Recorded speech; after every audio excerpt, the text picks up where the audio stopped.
You're listening to the Here for the Clout podcast. Here are your hosts, Sherilyn Dale and Cece Suarez. Yeah, baby. Hello, Clout queens, kings, and in-betweens. Welcome back to the Here for the Clout podcast. I am Cece Suarez, and this is my beautiful co-host, Sherilyn Dale. We are so happy to have you back. So happy. And I can't breathe. Chelsea can't breathe. So if this goes out and you're seeing her blue, that is way too late for Chelsea. I was going to say, if people see you turning blue, let us know. Well, it would have been too late. We'll keep an eye on her. You look amazing. We are channeling our inner Paris and Nicole today. I don't know what I don't think we planned this cosplay for this episode specifically, because I'm like, how is that a line? But you know what?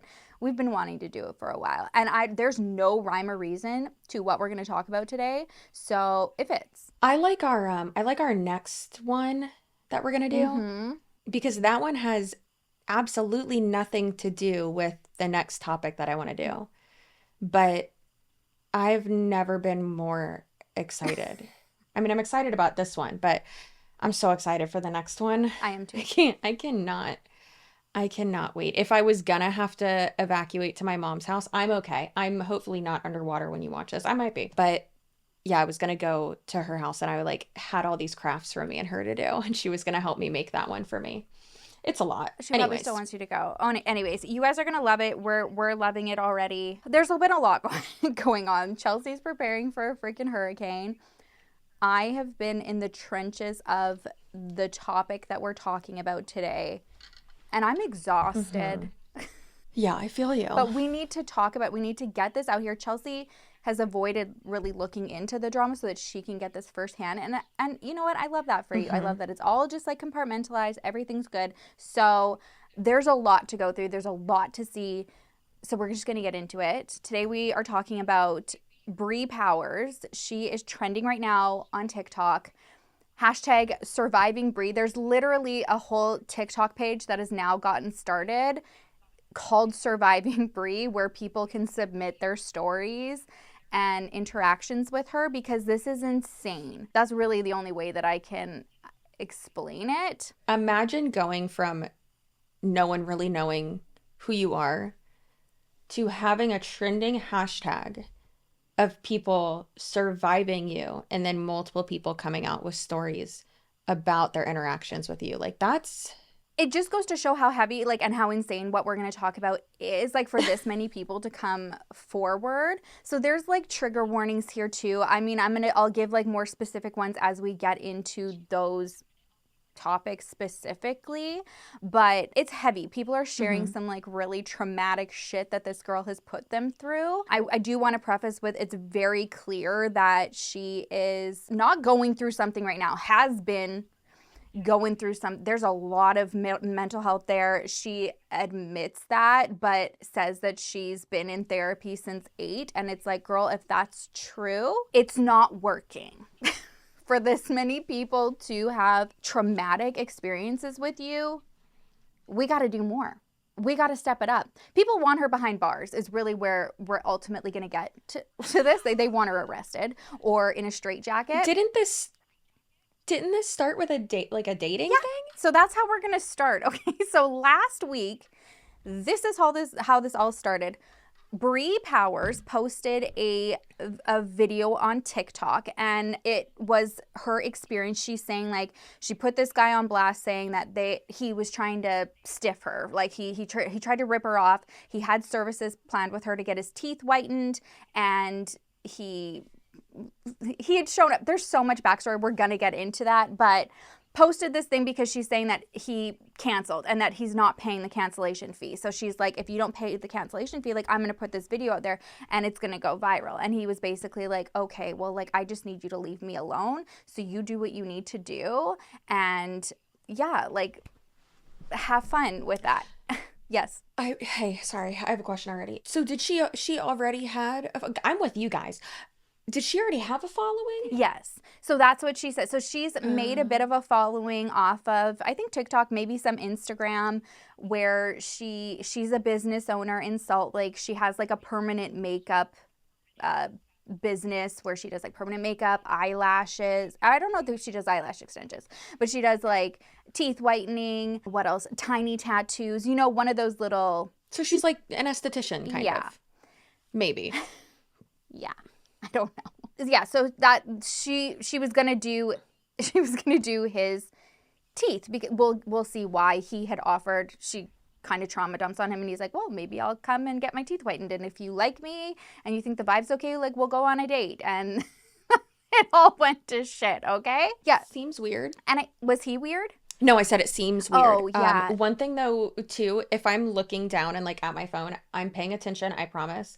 I'm just tracking the hurricane. Yes, babe, you do what you've got to do.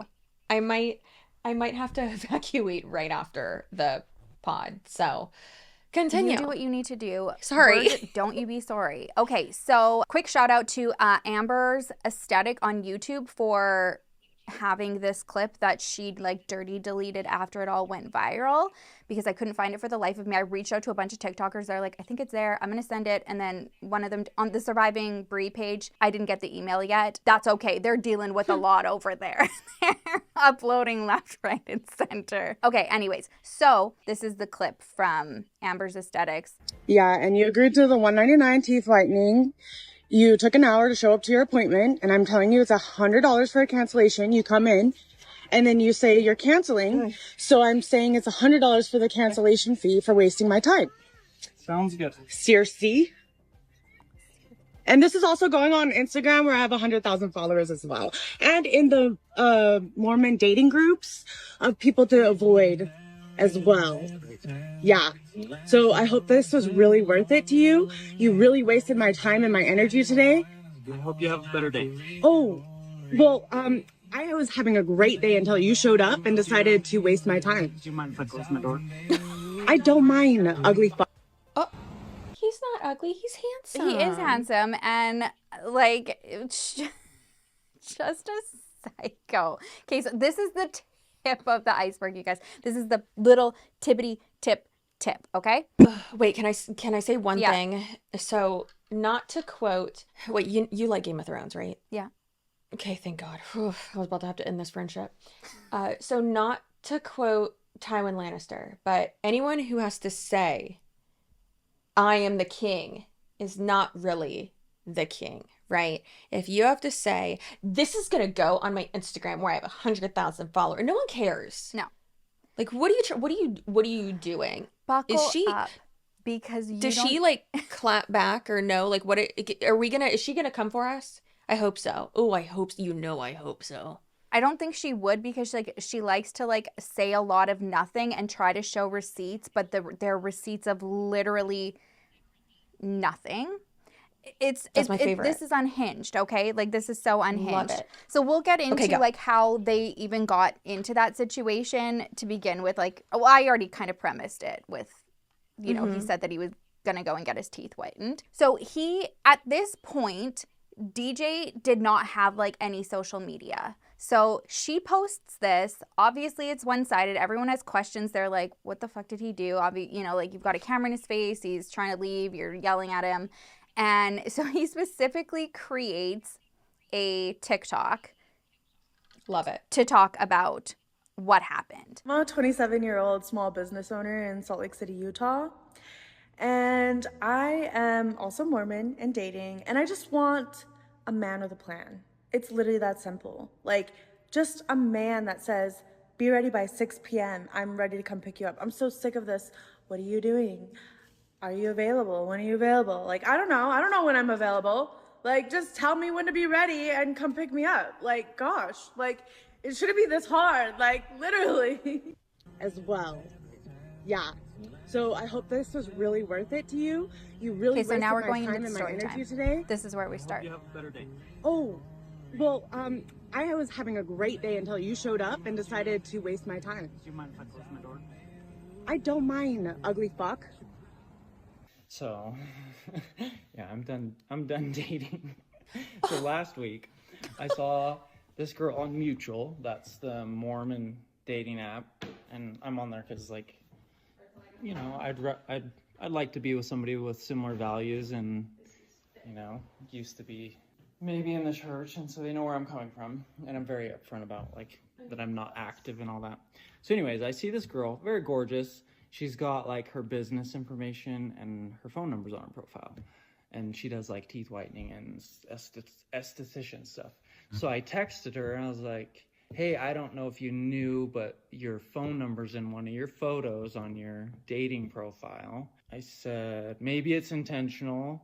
I'm very interested in you, so I was thinking if you're game, I could pay you to whiten my teeth, and then if you were attracted to me and we hit it off, I could ask you out on a date.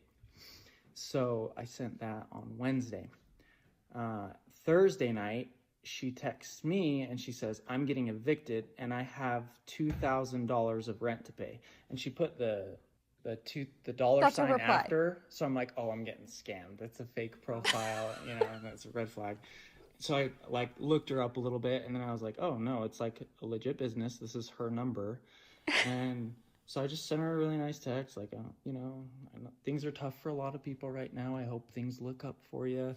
Like, if you end up getting evicted, let me know. I'll help you move your stuff out. Didn't hear back from her. And then today, like, right as I was getting off drill, she's like, I charge $199 for teeth whitening. Would you like to do it today? And I was like, oh, I'm about to get off work. That could work for me. I was just like, oh, I'll be in uniform. Is there a place where I could change clothes? Because I don't really want to do it in my uniform, blah, blah. And then, so she sends me the address. And then she's like, it's downtown, so there's only street parking available. And I was like, okay. So at 4:41, I said, sounds good. We just got released, so I can be there in like 25 or 30 minutes. She sends me like some directions of how to get there.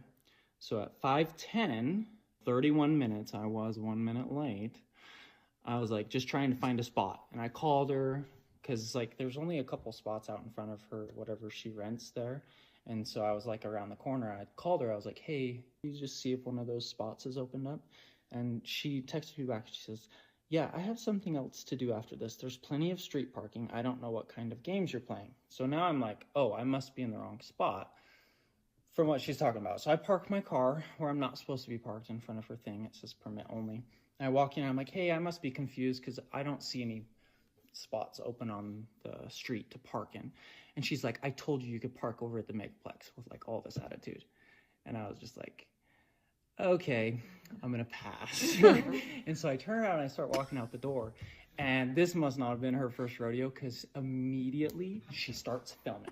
And she chases me out the door. I'm not kidding. She chases me out the door. She runs over to my car, she's like taking pictures of my plates. She's like, I'm gonna call the cops and I'm gonna tell them that because I told you there's $100 cancellation fee. And I'm like in shock because I'm like, what is going on right now? So I'm like, okay, yeah, you can call the cops. Here's my ID. Like, because she's like taking pictures of my license plate. I'm like, here, I'll make it easier for you. Here's my ID. You can take a picture of that and you can tell the cops this is who I am and they can look me up. And like, she's just like, I told you there's $100 cancellation fee. And I'm thinking in my head, I didn't really want to get my teeth whitened in the first place. I was just trying to get my foot in the door for a nice date with a beautiful woman. And so she's like standing in the way of my door, so I can't shut it without touching her. And I'm like, oh, I'm not gonna fall for that. So I'm like, hey, can I close my door? And anyways, so I'm closing my door and she's like, you ugly fuck. I'm just like, okay, I'm getting out of here. So then she starts texting me and she's like, so she sends me $100 request on Cash App. I'll be letting you know you're basically blacklisted to all women in Utah now. I texted back, I think I'll be okay with a smiley face. And then she texts me and she says, I should be charging you the full price, the full $199 for wasting my time, but you can go on ahead and pay the $100 cancellation fee so that this doesn't have to get escalated any further and we can just go about our day and leave each other alone. And I don't respond. Then she sends me a link to a TikTok video that she's like prepped. And she's like, you can pay the cancellation fee or this TikTok video can go viral after I share it to multiple Facebook groups and my Instagram with 140,000 followers. That's blackmail. And like at this point I'm driving, so I'm just not even engaging. And this whole time she's calling me. I'm like, I'm not answering the phone. And then she says, I don't understand why you offered to pay for teeth whitening just to waste my time. I know I should have charged you the full appointment up front like I do with all my other clients before allowing you to come waste all my time and energy. If you're a man at all, you would pay the cancellation fee for wasting my time. I did absolutely nothing wrong, and I did nothing for you to treat me that way, and I don't deserve my time and energy to be wasted that you did that.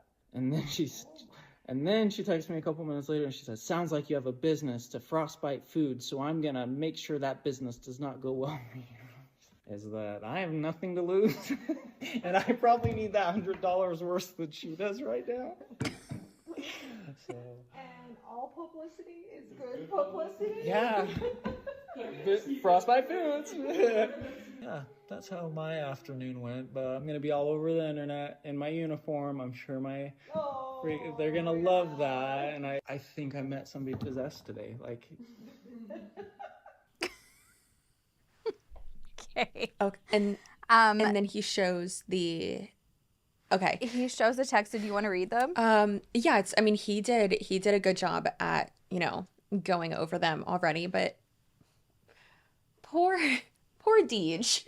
Like, oh my God. I think it's interesting that he was like, oh, it's clearly not her first time, because right away she started filming, and I feel like he's right. I mean, I think that is a red flag of like, all he did was walk in and you gave him like allegedly gave him such attitude. Yeah. And so he was like, okay, no thanks, I'm leaving, which I probably would have done the same thing. No, I'm not paying you to do anything. His spidey senses were tingling. Yeah, for sure. They were doing something. He says on there that she's trying to like destroy his business and stuff like that. After his post, it all turns around in DJ's favor. Okay, good. Frostbite Foods, they're killing it. He's got like over 150,000 followers now on TikTok. His DMs, he made like another video. I didn't put it included in here, but you could go follow him. His TikTok is DJ the Dad. He made a post like thanking everybody for reaching out and wanting to date him, and he's like, all the women and all the men too. So he's just, everybody's in his inbox. It's so cute. I love that. Anyways, I do think that it was a little odd, like, to find her number, and then reach out and be like, hey, can I, but whatever. He does seem like innocent enough, and seems like he's just out there trying to get back on the horse. Mm-hmm. And yeah, I mean, anyways. I can say that that's like awkward all I want, but realistically, I mean, I did kind of something like that with, not like that, but like I was persistent like that with Tony. Like we were talking on Facebook back in the day, and someone had commented and they were like, wait a minute, Chelsea, he was in college when you were in high school. And I was like, we were both 19. My credits didn't transfer when I switched to a new high school after coming home from rehab. So I had to enter in as a junior instead of a senior. And so Tony's 1 year, 2 months, 2 days older than me. Okay. Everything is kosher and legal and fine. Anyways, but I had messaged him and I was like, oh, here's my number. Text me so I have your number. Like, I'm going out of town. And then he didn't text me within like an hour. And so then I went back in Messenger and I was like, I need you to text me right now so I have your number. And he's like, okay. Yeah. You're like, did you get that? Right now, sir. But DJ said, hello, Bre, my name is DJ. I wasn't sure if you knew, but your number was on your mutual profile. Maybe it's intentional. Haha. Anyways, I'm very interested in you. So I was thinking if you are game, I could pay you to whiten my teeth. And then if you are attracted to me and we hit it, sweet baby angel, and we hit it off, you could let me ask you on a date. That is so timid. I would destroy this man. But her immediate reply. Okay, so that was AM so like 12 hours later at least. Actually, no, that's the next day. So a day and 24 hours or plus later, I'm getting evicted. Oh my God. And have $2,000 of rent to pay. What? Like, what are you doing? This is not how you have a conversation.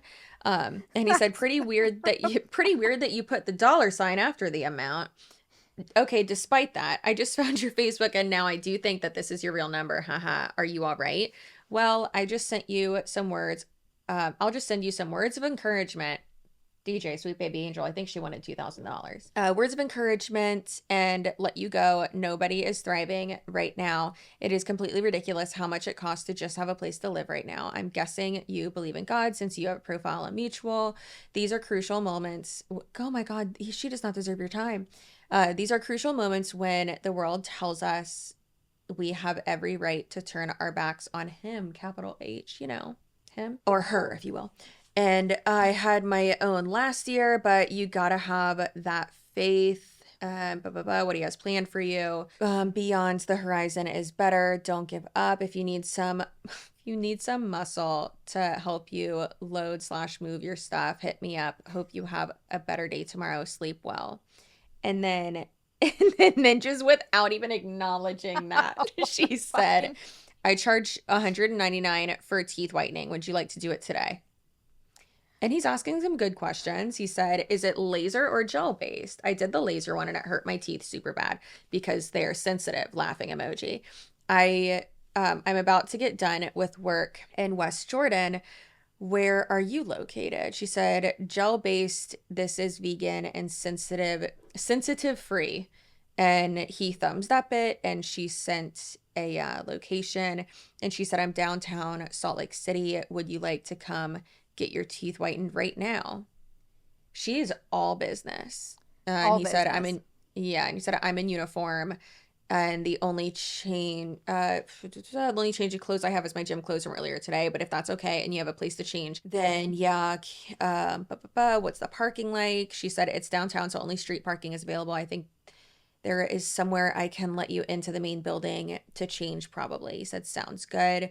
We just got released, so I can be there in 25 to 30 minutes. Will you do me a favor and drop me a pin to where you recommend I look for parking? And she sent a picture of out of a window of an intersection, and then and then a extra marked up, drawn on, color coded map, and then a picture of what it would look like when you are in that parking spot of like the windows of the building that she's in.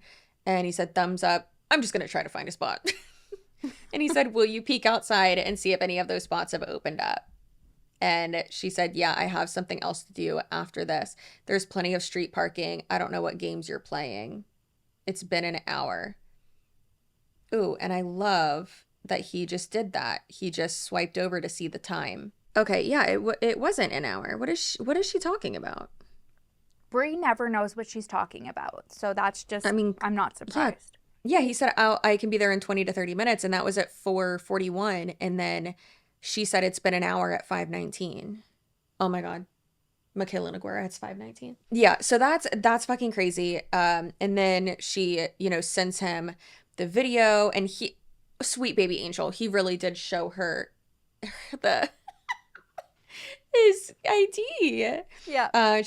She said, I'll be letting them know you're basically blacklisted to all women in Utah now. And he said, I think I'll be okay. She sent him an Apple Cash request. I should be charging you the full, basically just everything that he said. But I love that he's showing this. I mean, that's absolutely exactly like the recounting of the story. Yeah, he didn't try to embellish or fudge anything up. Like, she's like, you can pay the cancellation fee or this is going viral. But also, he said, hey, let me make a TikTok account real quick so you can tag me in the video. DJ, I love it. And this is weird though. And she said, why would you pretend to be a Christian man and offer to come to my place of business and book my time for services just to waste, spelled the wrong way, knowing that I'm financially struggling? How do you even feel good about how you treated me and acted today at all? That is blame shifting and not what happened, but also like, that's so, it sounds like he just like possibly just wants someone who, is a Christian and has those like shared spiritual beliefs, but maybe not as like culty really as like the church, that like actually LDS, Yeah, and he kind of explains that, like saying like, I just wanted somebody who would, had this similar values, yada, yada, yada. And then she tried to just like completely like gotcha moment, being like, this man's not even LDS. Also, you can be Christian and still be a shitty person. Sorry, girl. I mean, look at you. Facts. Lord. Okay. She said the fact that you're not a man of your word or a man of God is what makes you so unattractive. It makes you unbelievably ugly on top of not being good looking. Well, that's just rude. Like, she's such a piece of crap. You got that right. Said, I'm sorry I've made you so upset. Oh God, this is long. The reason I bailed is because I came in to let you know that I wasn't playing games and that I was looking for parking. You got a huge attitude with me and told me that I could park over at the Megaplex, which you never told me that. You told me that there was street parking and I was looking for parking. Yes, I am a business owner myself, so I understand how one should treat their customers. Oh, shit. You never told me that there was a cancellation fee. Or maybe I would have complied if you hadn't gone crazy and started blackmailing me immediately, which that's what I said. I was like, that's blackmail. So go ahead and post your stuff.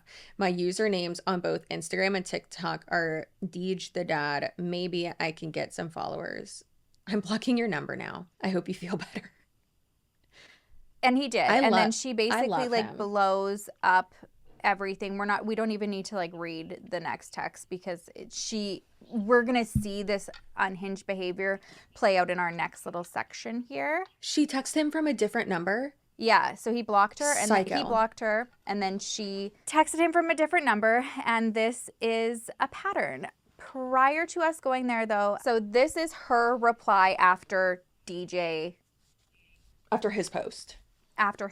And this is where we see how she deals with things, and it's a bunch of trauma dumping, whiplash. This is just, again, we're still on the tip, you guys. So go. Just the tip. Whoa. Is that a filter? The filter? Yeah. Oh, those are, okay. I'm like, you're looking at the crazy eye filter. Yeah. So the comment, she's replying to, like, after she had done another reply, it's basically like going back and forth of being like, he's not a Christian, Matt, but he was on there, or he's not LDS, but he was on there.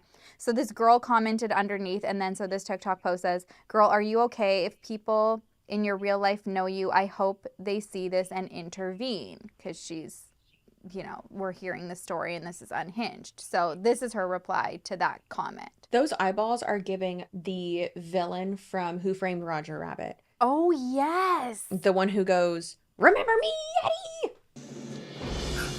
Remember me, Eddie? When I killed your brother? Yes. You know? Yeah. I love that movie so much. I'm not bad. so I'm just drawn that way. Okay. Yeah. My parents committed suicide when I was a minor, and it says that on my Mormon dating app.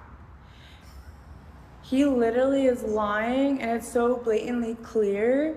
He said so himself in his video that he's gonna sue me for claiming that he was Mormon, but yet he was on the Mormon dating app trying to date me.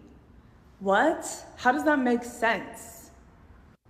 I was that girl that laughed at another girl when she told me that my fiance at the time was a narcissist. I have a question.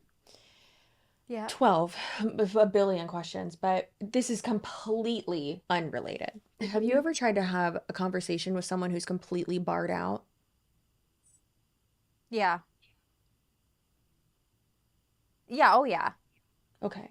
But she claims she doesn't do anything, but like I don't know if this is like just like the mental health. Just this is every interaction. So this is her 24/7. Again, just the tip. It's giving, yeah, because it's not giving cocaine because her jaw's not moving enough, but it's definitely given lots of bars. Oversharing. Yeah. Trauma dumping, can't follow, and like you guys thought we had ADHD. Listen, I'm medicated, thank God, but dear God, what? No one asked. Literally, no. Yeah. Are you okay? I didn't need to know what happened. Clear. Okay, so the answer is no, you're not okay? Girl, what? Yeah. Jesus. No, okay. We get the whole story. So scared. She was his ex-wife. I was 21 years old when I got engaged to him. I literally just thought narcissist was a word that people throw around. And it wasn't until 8 months into our engagement when he first pulled my hair. And now, I don't have my daughter because of him. Oh. He abused me and kicked me in the stomach my entire pregnancy. Like, I'm only doing this Put a pin in this. because I Put a pin in that comment because there's lots that's going to come out about that allegation. I'm pretty sure that Bre Powers is living in a different dimension. I don't know where people. Yeah. Okay. Yeah. Yeah. Carry on. I don't know what dimension or where it is. I know I'm not there. And she's just 100%. I mean, we all know this type of people who are absolutely living in their own reality. Like there's some one person and multiple people in my life that they will literally be like, well, you're yelling at me. And it's like, my voice was never raised. Yeah. I rarely ever raise my voice. I've yelled at Anthony Justin Suarez one time in the past 15 years. I've lost my shit in a fight once. Yeah. You know. I wish. I mean, I'm just saying. And yeah, I can't relate. I've definitely lost my cool. I've definitely had like moments of, not with like Brent often at all, but you know, like in my days, you know, like my little scrappy days, or if someone crosses me, but I know somebody like this, like she lived with me recently, like up until last year, was a good friend of mine, and like this is her, Bre, this is her.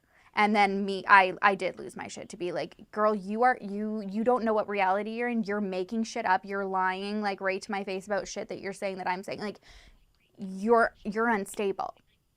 That's when I lost my shit. But yeah, no, let's carry on with Bre. Oh yeah, no, I've definitely yelled at people before, but not. I don't know, man. This person just. It's also just that filter. Like, that's such a choice. The filter was a choice.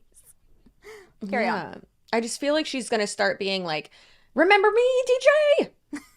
It's me. She is. Anyways, very educated. I've been in therapy since I was 8 years old.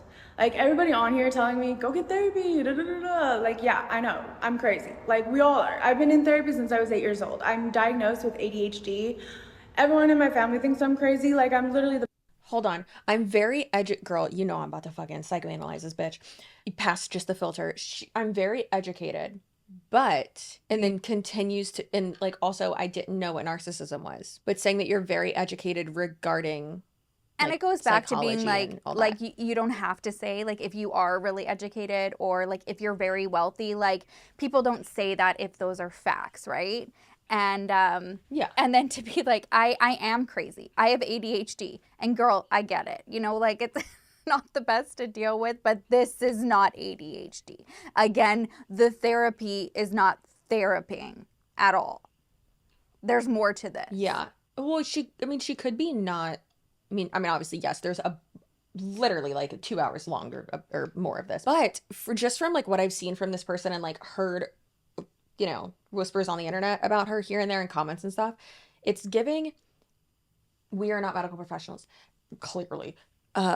We do play one on TV sometimes, but it's giving histrionics, is it plural? Anyways, histrionic personality disorder.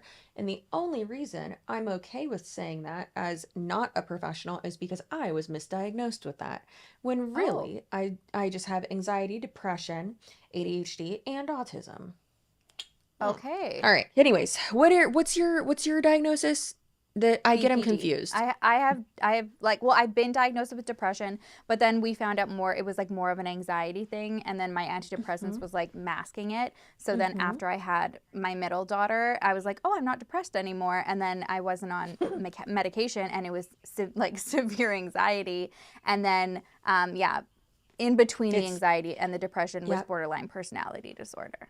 Yeah, and it's that roller coaster. We talked about that, the pendulum swing of like, oh, I'm on such a high right now. And it's like, when you are self-aware, it's like, oh shit, like I know now I'm going to have like a super low. Yeah. It sucks. Yeah. It feels better to I like actually know though. I talked about that on a recent Yeah. episode, like on my channel. Like once I got that diagnosis, it was like, okay, this makes sense then. Like, and then you know how to like manage those emotions better because you feel them Yeah. so intently, like just like, or Yeah. intensely. Like it's, yeah. But anyways, I think that, again, we're not diagnosing here, but I feel confident saying there's more than ADHD here. Oh, for sure. For sure. Let's keep going. Black sheep. So it's nothing new. Like nothing you guys are saying is like new to me. But yeah, like I wouldn't have what I have now. Yeah, I am obviously struggling. This gay guy I went to college with, he robbed me of all my life savings last year when I broke my arm, and I've just really been struggling to pay my rent, and I've barely been getting by this year. And honestly, I have switched my like motives. I've been focusing more on my nonprofit. That's an education that provides a free education to young adults that aged out of the foster system. I personally passed a law for foster kids when I was 17 years old in the state of Utah. And so it's been my dream to mentor young adults in foster care. And so out of my own time and my own money, I've been funding people and mentoring them here. And that's been kind of... Hey girl, maybe you shouldn't do that. Maybe you should pay your rent. And that's the thing. It's like, the airline phrase, put your mask on before helping others. We need to help ourselves first. It's nice, to think of others and like have a goal to work towards. But if this is how you handle your emotions and any sort of conflict or like stressful, traumatic situation you're dealing with people, like kids in foster care, or that could potentially be in really tough situations, you don't seem mentally stable enough to help them. So let's just put a pin in that.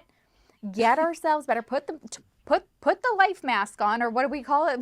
The oxygen mask on. Yeah, the oxygen mask. That is so crazy. 47th side note, I can hear Tony, because the door to my office is right off of the kitchen. I can hear him just pitter-patting around in the kitchen, and I'm like, oh God, please don't come in here. Please don't come in here. I look ridiculous. I'm like uniboob right now. Please don't come in here. For the love of God. Not this time, Tony. Not this time. You can come in next week when I'm a work of art, literally. Yeah, so that's... And obviously, like, there's so many things where do we wish that we could, give so much money to this charity and that charity? Obviously, sure. I mean, hell, there have been times, like, there's two right now that I give on a monthly basis. It's Wikipedia, because you gotta, and then there's whatchamacallit, behindmlm.com, and yes. That's independent journalism, amazing. His name is Oz. He's doing the Lord's work. He's amazing. And I give to those two, and I think like one of them's 50, and then like one's 20, or like I actually think one's like 100, one's 200. I don't fucking know. Who cares? But if I was absolutely not able to do that and needed to pay something, then obviously I would, take a breather. Stop that for a month, or even like there's a few people that I've helped financially support here and there, and one of them is going through a hard time right now, and I really wish I could help them, but I literally cannot right now with starting the podcast and all these business expenses and all this other shit we have going on. I just can't. And it's okay to do that. It's okay to take care of yourself financially first and make sure that your bills are paid. And it's the trauma dumping. It's the, I don't want to be like, oh, it's the victim mentality, but ultimately that's what it is. It's trying to change the narrative of, well, I'm such a good person, I do all this first, I'm struggling, like you should help me, blah blah. And it's like, no, you should help you, girl. Yeah. And also, don't ever use that filter again. Thank you. Kind of like my focus. Also, like my mental health has gone down this year because of all the bullying and people on social media getting jealous of my success. My mental health has gone down. I will say that my mental health is not as great as 2023 3 or 2024, and especially when you have an ex-fiance from 7 years ago that still can't leave you alone to this day, with diplomatic immunity, by the way. So, And the plot thickens. What? Diplomat? Who? We'll meet him later. We're gonna meet him later. There's a lot. It's an. He goes. She got. He goes. He goes She got back to scammed the by a whole Nigerian pregnancy. prince. No, he goes back. He's a real person, and the allegations that she's made against him are just wild. We'll love see that him. for us.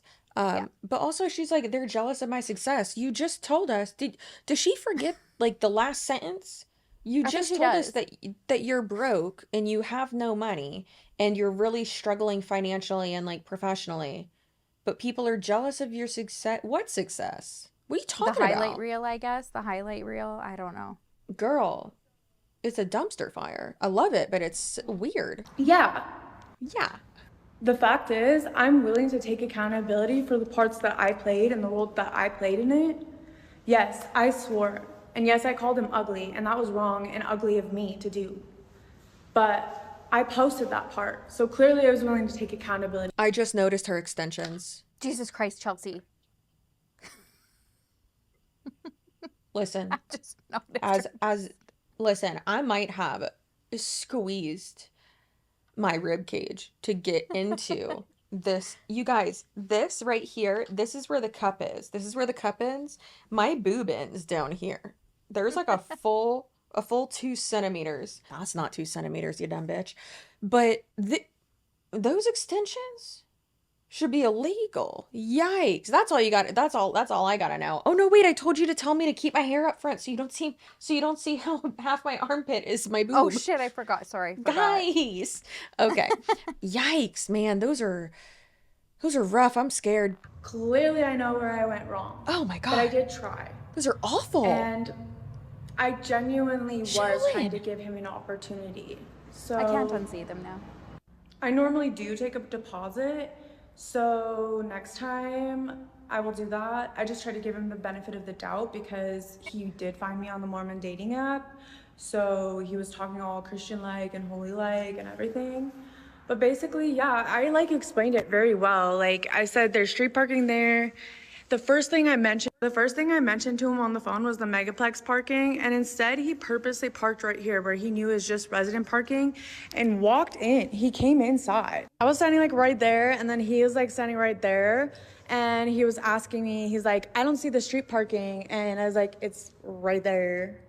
Like, To me, it's confusing. and I was like, I get I also anxiety said about that you street could go to the parking. megaplex from. Listen. You listening?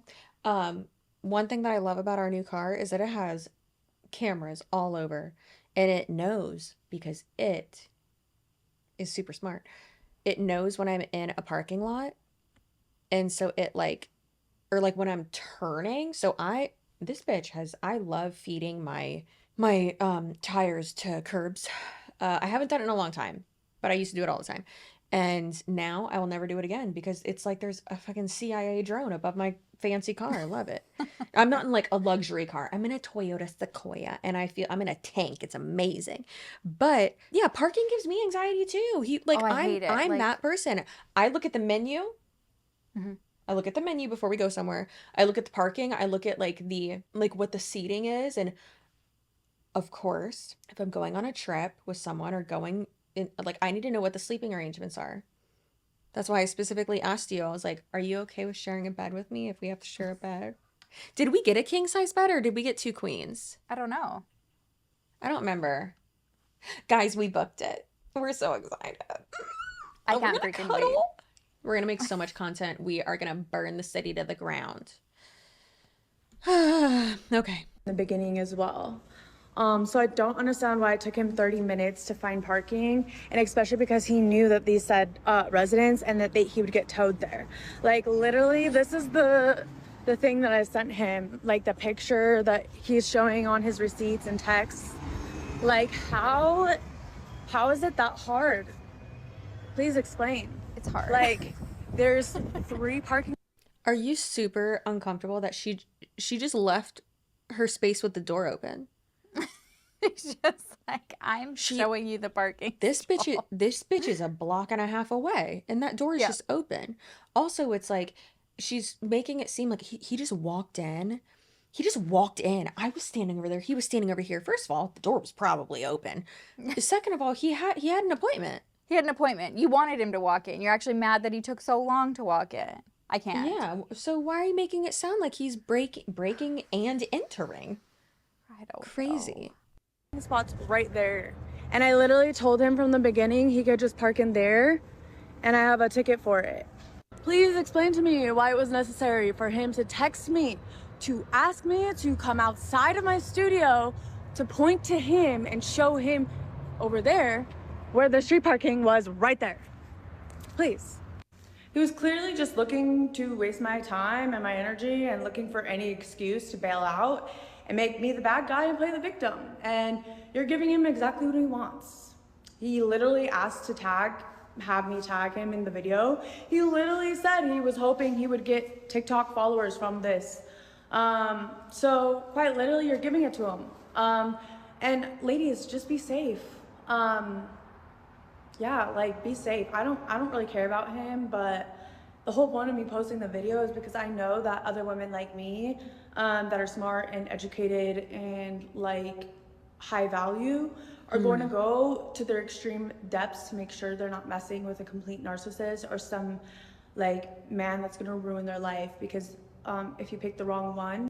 Ma'am, you're educated? Again, we're saying it again. Like, I'm successful, I'm educated, I'm warning people about narcissists. I'm sorry, but You spelled waste wrong.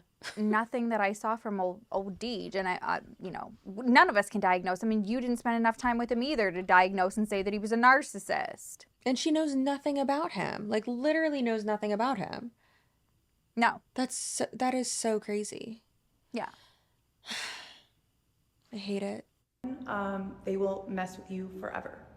And clearly he's not a Mormon, he's not practicing, and he has a son out of wedlock. That speaks volumes. Like, why are you on the Mormon dating app trying to date Mormon girls? If He has a son out of wedlock. Aren't you divorced?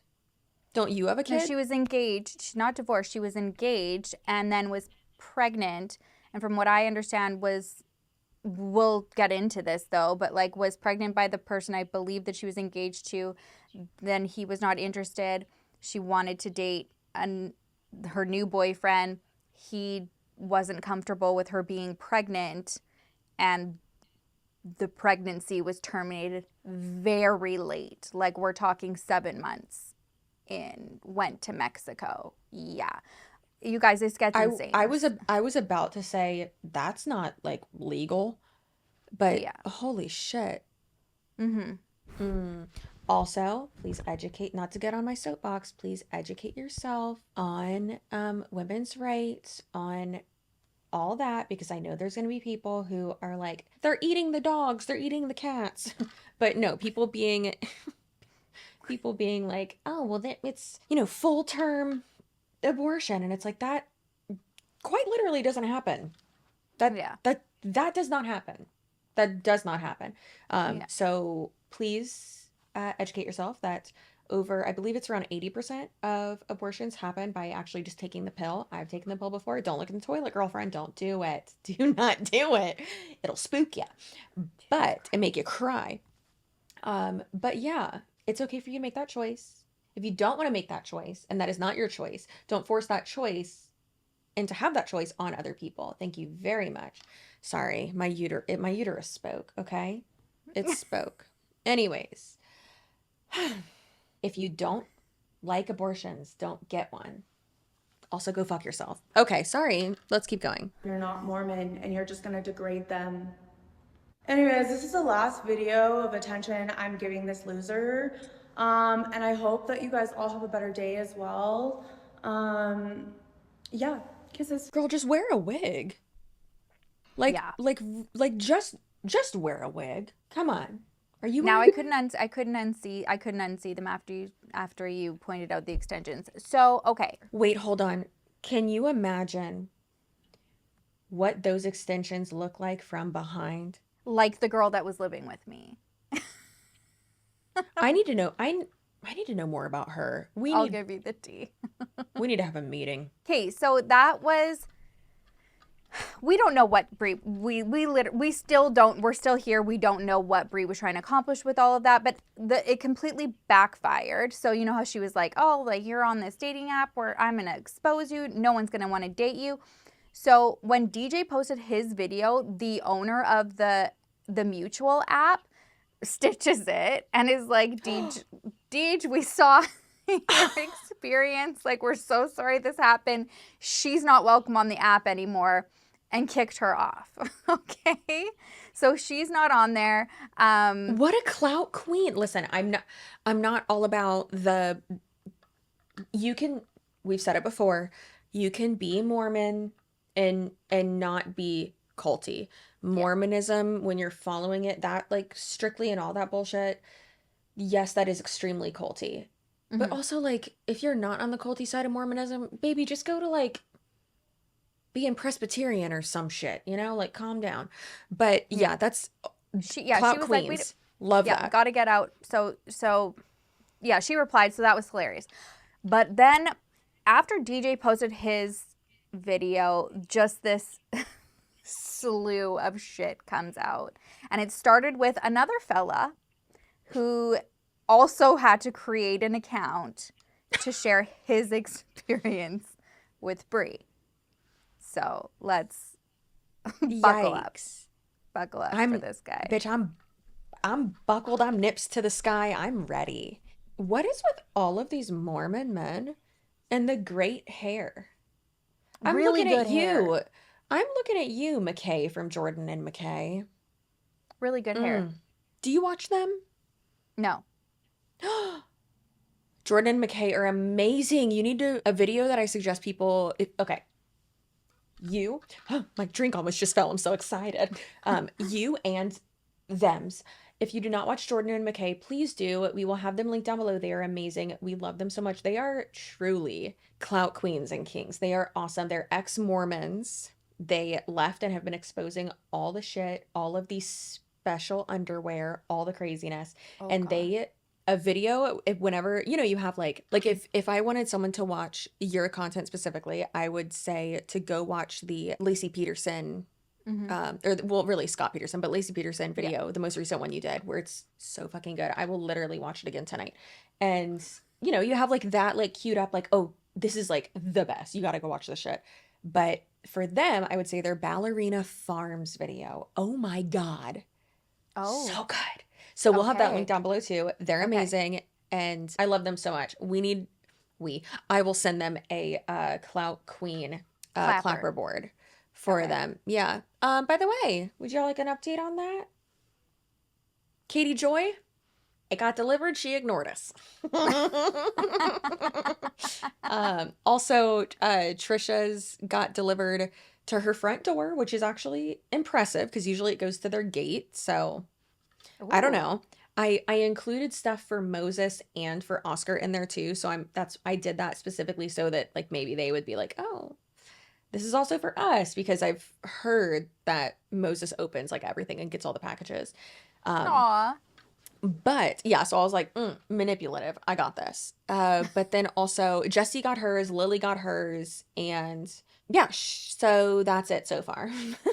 And I mean, I love doing it, but I think I might just send it to the like Clout Queens from now on. Yeah, Instead 100%. I don't think the goblins are liking it too much. No. Except for Rich. I haven't sent Rich's yet. I will probably this coming week after the hurricane destroys my town. But he already messaged me. He was like, here's a better address. I'll make a video specifically about this. I'm like, Richard, calm down. Richard. All right. Yeah. So this guy With the hair. Okay, so oh God, there we go. All right, so I've never had a TikTok, never posted anything, but I got a couple texts today that made me make an account just to make this story. It's a little story time right now. There's a TikTok that apparently has been going around pretty recently about dating in Utah. I just started laughing because I was listening to the whole video, and as I was going through and hearing the story, it sounded a little too familiar. As it turns out, I've actually, well, I don't even know if I consider it a date, but have gone on a date with this girl before. So I'll kind of give my version. So I go to the University of Utah. This was the beginning of this year. This was in February. I was getting out of class one day, and this girl who we had matched and we had only exchanged like 2 messages back and forth had said, hey, and I look back and it's a little weird, but she said, hey, it's my birthday. Do you want to go out? And I was like, normally I would say no because of I like to get to know a person a little bit more before going on a date after that short time. However, I was already up in Salt Lake. She was in Salt Lake. I was like, yeah, why not? So I end up meeting her. So I eventually picked her up, and when I picked her up, I was like, okay, well, what do you have in mind? Because she's the one who asked me. Keep in mind, I don't have a problem setting up a date, but I mean, it was very last minute, and I just asked her, well, what do you have in mind? And she didn't really have a very clear answer on that. Eventually, she came down to getting food. One of the very first questions she said, okay, well, what kind of food do you like, and what's your budget? Which is not the kind of thing that you expect to hear on a first date. Someone, it just sounds like they're trying to get more money from you. And I said, for a first date, I don't like to spend more than $50. In my mind, that's way more than reasonable. And after I had said that, we passed by this restaurant, and keep in mind, this is just after I picked her up, and she said, oh, why don't we go there? And it looked pretty fancy. I've never been there before. And just based on the looks, I was like, okay, I'm gonna look up the menu and see how expensive it is. The very first item I saw on the menu was $60. $60. Appetizer. Yeah, and it was an appetizer. It wasn't even an entree. I later found out from a friend who I was on a phone call with that I probably would have been out $400 if I had actually gone there. When this happened, I had mentioned her, and I was pretty nice about it. I was like, for a first date, I don't like to spend more than that. That's a little outside of my budget. Do you mind if we go somewhere else? And then she just goes silent for 30 seconds. And by that point, I hadn't even driven 2 blocks, but I clearly knew this just wasn't working out, so I started turning around. And after 30 seconds of silence, I was like, I'll take that as a no. And she just starts yelling at me for no reason, and just yelling of, oh, well, it's just my birthday. I just want to be treated right on my birthday, and this and that. And, I was pretty civil about it. And like I was saying, The girl next to him's trying to keep a straight face. That's his trying sister. not. She's involved in the story, so that's his sister. I love this. Oh, I love that so much. Austin, good job. We support you. Good job coming out. But also how he said, I got multiple texts of people sending me this. And so, like, it seems like and I'm sure we will find out, like, people know her. And I don't know if you're from Utah, let me know. But even just, I lived in Mapleton, which, yes, technically is in, that valley, but more close to Mount Timpanogos. I still want to get a tattoo of that on my side. Not that I'm looking at you like you know what that is. You were in treatment with me. I didn't even know you then, and you were in treatment with me because, you're my Clout mate. Sherilyn and I are going to get matching tattoos, though, of disco balls once we hit 100,000 subscribers. So we're at like 9,000 right now. So if y'all could, hurry it up, that'd be great. Smash that button. Just absolutely fondle that subscribe button. Jesus Christ. And just tickle it right under, All right. Anyways, so yeah, I love this. But no, I feel like it is very, I don't want to say culty, but it is. It's very culty. And they all fucking know each other. I was explaining that, for me, I just don't like to spend that much on a first date. That's just my preference. And as I was about to drop her off where I picked her up from, she said, well, the least you can do is give me $50. And that's the point where I was like, okay, I'm not going to be nice about this anymore. I was like, no, I don't owe you anything. I'm not going to give you $50. And get back to where I picked her up from and kind of repeated the same thing. Just said, hey, this clearly just isn't going to work out. I'm just going to ask you to leave. And she wouldn't leave my car. She pulls out her camera, starts videoing herself, trying to talk to the camera about how poor of a guy I am and how poorly I was treating her and this, that, and the other. And I eventually step out of my car because I'm like, I don't know what this chick is going to use this video for. It gets to the point that someone across the street was walking across, just come out of a restaurant, and he's like, is everything okay? And I was like, I'm just trying to get this chick out of my car. I'm trying to leave. She gets out and tries to plead her case to this guy, and eventually that happens, and I immediately peel away. I was like, yeah, no, I'm done with this. Keep in mind, I was with her for less than 10 minutes total, picking her up, driving around, driving less than 2 city blocks and leaving. Less than 10 And then minutes. I just immediately block her number. I was like, all right, I'm done with this. I'm not dealing with that ever again. And I get about a couple minutes later, I get a text from a different phone number. That's very clearly her. I don't remember what it said, to be honest. I deleted it and blocked that number. But this happened several times on my drive home. There's probably 3 different phone numbers, give or take. That I just kept getting paragraph-long text messages from her calling me out about how poor of a guy I am and how poorly I was treating her. And so I get home, and eventually nothing had really happened there. But I walk into my sister's room, and I was like, hey, I got a story for you. Anyways, we're in the car, and I get a phone call from another number, and I was like... And then I had an instinct to start recording this phone call. So we have a recording. It was a 15-minute long conversation that I was just honestly more entertained by what was going on. Her just yelling the entire time. Eventually, we hang up on her, and she keeps calling on... And keep in mind, every contact is a different phone number. It was nonstop phone calls and text messages from her from all of these were different phone numbers. Got to the point I ended up calling the police department and reporting this because it was harassment at this point. All I had was a first name, so it was a little hard to figure out what really information about her. And I was like, wait a minute, where I picked her up was supposedly from her business. So as I go and look up some information and find her business license and find several other things about her, so found her full name and was looking at more information and just trying to find trying to figure out who she is so they can talk to the what police. to do As soon as he searched up her name, so much stuff popped up. So much stuff comes. Yeah, we looked her up and there was a news article written about her, and which is, I think, speaks to itself that there's a news article written about you. Basically, the whole news article revolved around a situation that she was talking about on the phone call when she was yelling at me. Keep in mind, she kept talking about how she was assaulted by a 45-year-old man at a tanning salon, which, I mean, I wasn't questioning. It's sad that that kind of thing does happen, but this news article is about this whole situation, and I'll give the rundown really quickly of what happened. So it was at the height of COVID here in Utah, where all businesses were requiring masks regardless of anything. It was a requirement to have a mask. So she had gone in this tanning salon and was refusing to wear a mask, and the employees were asking her to leave, and she began by yelling at them. And so she eventually did leave. She came back later with a mask, but kind of resumed the argument. She kept yelling at the employees, and it was kind of, once again, a back and forth. And the article explains that some of the other customers that were there tried to intervene, and they were trying to intervene and kind of just ease the situation. So it's that one of the customers, he put his hand on her shoulder just to usher her towards the door, and she responded by punching him in the throat. And they eventually got her out, and they locked the doors. And then she called the cops and claimed that she had been assaulted. So that's where that part of the story plays in. Right, so that's where that part of the story plays in, and is her side of the story. Her side of the story is incorrect, and it even showed in police documentation and in the article there that cops had gone back and looked at footage and had interviewed people, and the only assault that was done was from her. Later in the article, it talks that this whole situation happened 1 week prior to her already having a scheduled court date for a third-degree felony, a hit and run, in which she had hit someone's car, and the lady had got out of her car to kind of confront her and see whatnot, and so she sped away to a different parking lot. The other lady followed her and got out of her car, and so this girl tried to run her over with her car. Full speed at her, and she has several misdemeanor charges against her, so it's not just a... So, and this is what happens when you just Google her name when we were trying to figure out who she is. Yeah, this isn't me just trying to exploit her. This is information that you can find publicly. It's not something hidden. And I think it's private. comforting to know that this has happened to someone else. Mm-hmm. And hopefully this girl gets the help that she needs, because it's really sad, honestly. And to that point, like, we'll play a little snippet of part of the phone call that we were on, just to have a point in case of really what it's about. The difference is, you ruined my birthday. You're making this about you. You guys are the ones that ruined my birthday. Like, I literally gotta tell my bishop about this. Like, this is so upsetting. Because it took me so long. It took me so long to date someone again. Like, they all know what I've been going through. That's just one piece. Like I said, it was a 15-minute long conversation of her just screaming and yelling. A little weird, but she said, "Hey, it's my birthday. Do you want to go out?" And I was like... So he pulls up in a Benz and calls me off the phone. His mom. This is her reply. First of all, no, not the microphone. Not only not the microphone. That's not the audio from that microphone. Yeah, I don't even think people... Is that plugged in? We don't think so. That ain't plugged in. What are you doing? We don't think it's plugged in. This audio of hers sounds like the little microphone on Bean's little cat piano that I got from Target. Yeah. It like retracts, and that's what it sounds like. Also, that toy is a sleigh.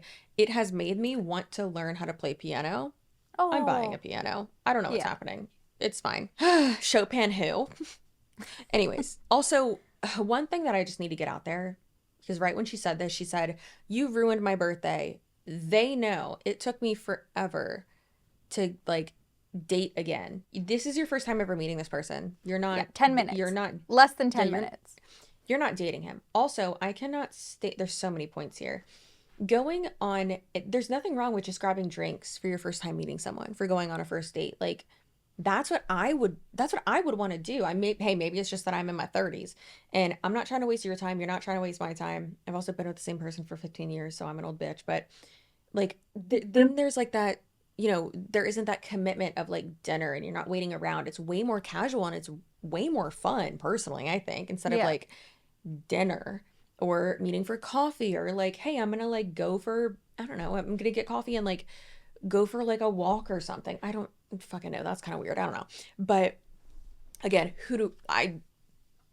I do not know. I convinced that guy to date me after like a minute when I was 19. Okay.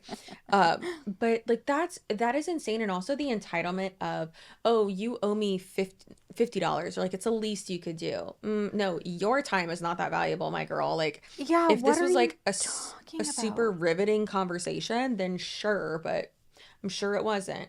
And these men too, but typically women that I see on the internet and a lot of times on TikTok who were like, oh, I sent him, and I know this one was just rage bait, I'm sure, but they're like, oh, I sent him like a Venmo for like, I had to get, it was like pre and post date expenses. And it's like, No, if you can't afford to do X, Y, and Z, then don't do X, Y, and Z. Don't do that. You're responsible for yourself. No one else is. And then well, you need to pay for everything on the first date. And it's like, okay, but then you have to accept what they're willing to pay. And yeah, I mean, $50 for you could have just gone and got drinks. Literally could have paid for both of you. Like, make it casual. Like, what are you doing? And this situation also sounds like kind of with DJ, like it was extremely last minute. It was like, hey, like, oh, like I'm available today. It's my you know, like she just like has these ideas like, okay, I'm available now, so time's got to stop, and this is what we're gonna do, and it doesn't go according to her. I mean, haven't we all been there with that, like those like manic ideas? Not saying she's 100% manic, but... of being like, I'm ready now, but not if the date didn't go well, like, give me $50. Like, what the fuck are you? I don't think I've ever gone on a date and the person I know that I've never gone on a date and the person turned around and dropped me back off at home. Like, what are you doing? But anyways, this is her... And this, again, is her thought process of... She's not even good at explaining... You know what I mean? Like, some people are actually really good at manipulating and being like, this is the story, this is how it went down, to try to get people on your side. No, but she's not good at storytelling. That doesn't make sense. There's going to be saying. Wait, who do you think is a better storyteller? The pregnant mistress from last episode or Bre Powers? The pregnant mistress from last episode. Oh. All right, the entitlement with this girl, like, oh my Lord, you could not pay me to go on a date with her. No, thank you. I actually, you could. It'd be my hourly rate is very girl than billable hours, but I would honestly love it because she's so fucking crazy. Also, she's not my type. Fun fact: Sherilyn's more my type. Sorry. Okay. I get in. You asked me where I want to do. Just along for the ride anywhere. I don't care. I'm just passenger princess. Don't ask me. I don't care about that. Is this a T-Pain mic? What's going on? This echo know. Audio. Like, girl, look at those eyeballs. Listen, hey, I've been there. That's why I feel okay saying this. My eyeballs have looked like that. Actually, I kind of looked like this when I was all barred out. But like, girl, I've been there. That's what it's giving. We don't know what the fuck Bre's on. I don't know. Not the same reality as us, though. Okay, no. So I have to rewind because I don't even know what she said, but thank God there's captions. So he pulls up in a Benz and calls me off the thumb his mom pays for. The phone, I'm sorry, do you know what that means? She says... the phone, because once we get past this, we're going to hear more of the recording, and she's yelling at him being like, I looked up your number, you're on your parents' plan, your parents pay for the phone. Like, we don't know what she's getting at, but this is what she's just trying to leverage, make herself look better to make him look like shit, because he called her out. You wouldn't know what, like, who pays for what on a phone plan also. Well, I don't know where she gets her information because it seemed to be accurate. You'll hear him. He will say, I'm on my dad's business plan. So maybe she just guessed. I don't know. But she seemed to know a little bit about him in the quick, like, Google search that she also made on him. I mean, I was on my dad's until... because it was cheaper. It was cheaper for him. Yeah, that's he was what like, he wait, says. no. Yeah. He was like, don't get on one with Tony yet. And I was like, okay. But yeah, so whether it's like true or not, I mean, you can look up.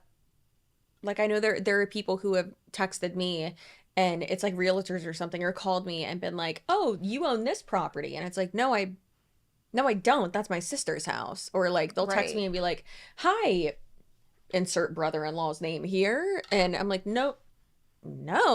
Wrong person. Yeah. Also, sometimes I'll act like I'm them and I'm like, I'm not interested. Never text me again. Because I know that's what they would say. Anyways, why is she coming at him and being like, this is what your mom pays for? Ma'am, you were, I don't want to say begging, but you were asking him for money a second ago. Yeah. You're not better than him. So then he keeps badgering me, pushing me, pushing me, pushing me. So I put an SEK house because I'd never been there before, and he said that just opened up. So he keeps driving. We're over by City Creek, and I pointed out that I went to Brio with Rudy Alfaro, the G League player. That's like $50, right? The Julie player? No, she's saying people. Is it just me or like why it?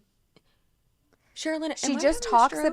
No, she talks about people in her life like we're supposed to know who they are. Like she's like, so and so went there, and I've never been. So we're supposed to know who these people are. Just keep playing. Just keep it. These aren't typos. Are you positive? I'm scared, Sherilyn. She's not even looking at the I know where we're the sideways. camera is. I don't know. No, not even that. She's not even looking. You know, when like you take a selfie, whenever I take a selfie with anyone, I'm like, okay, look at the green light. Please look at the lens.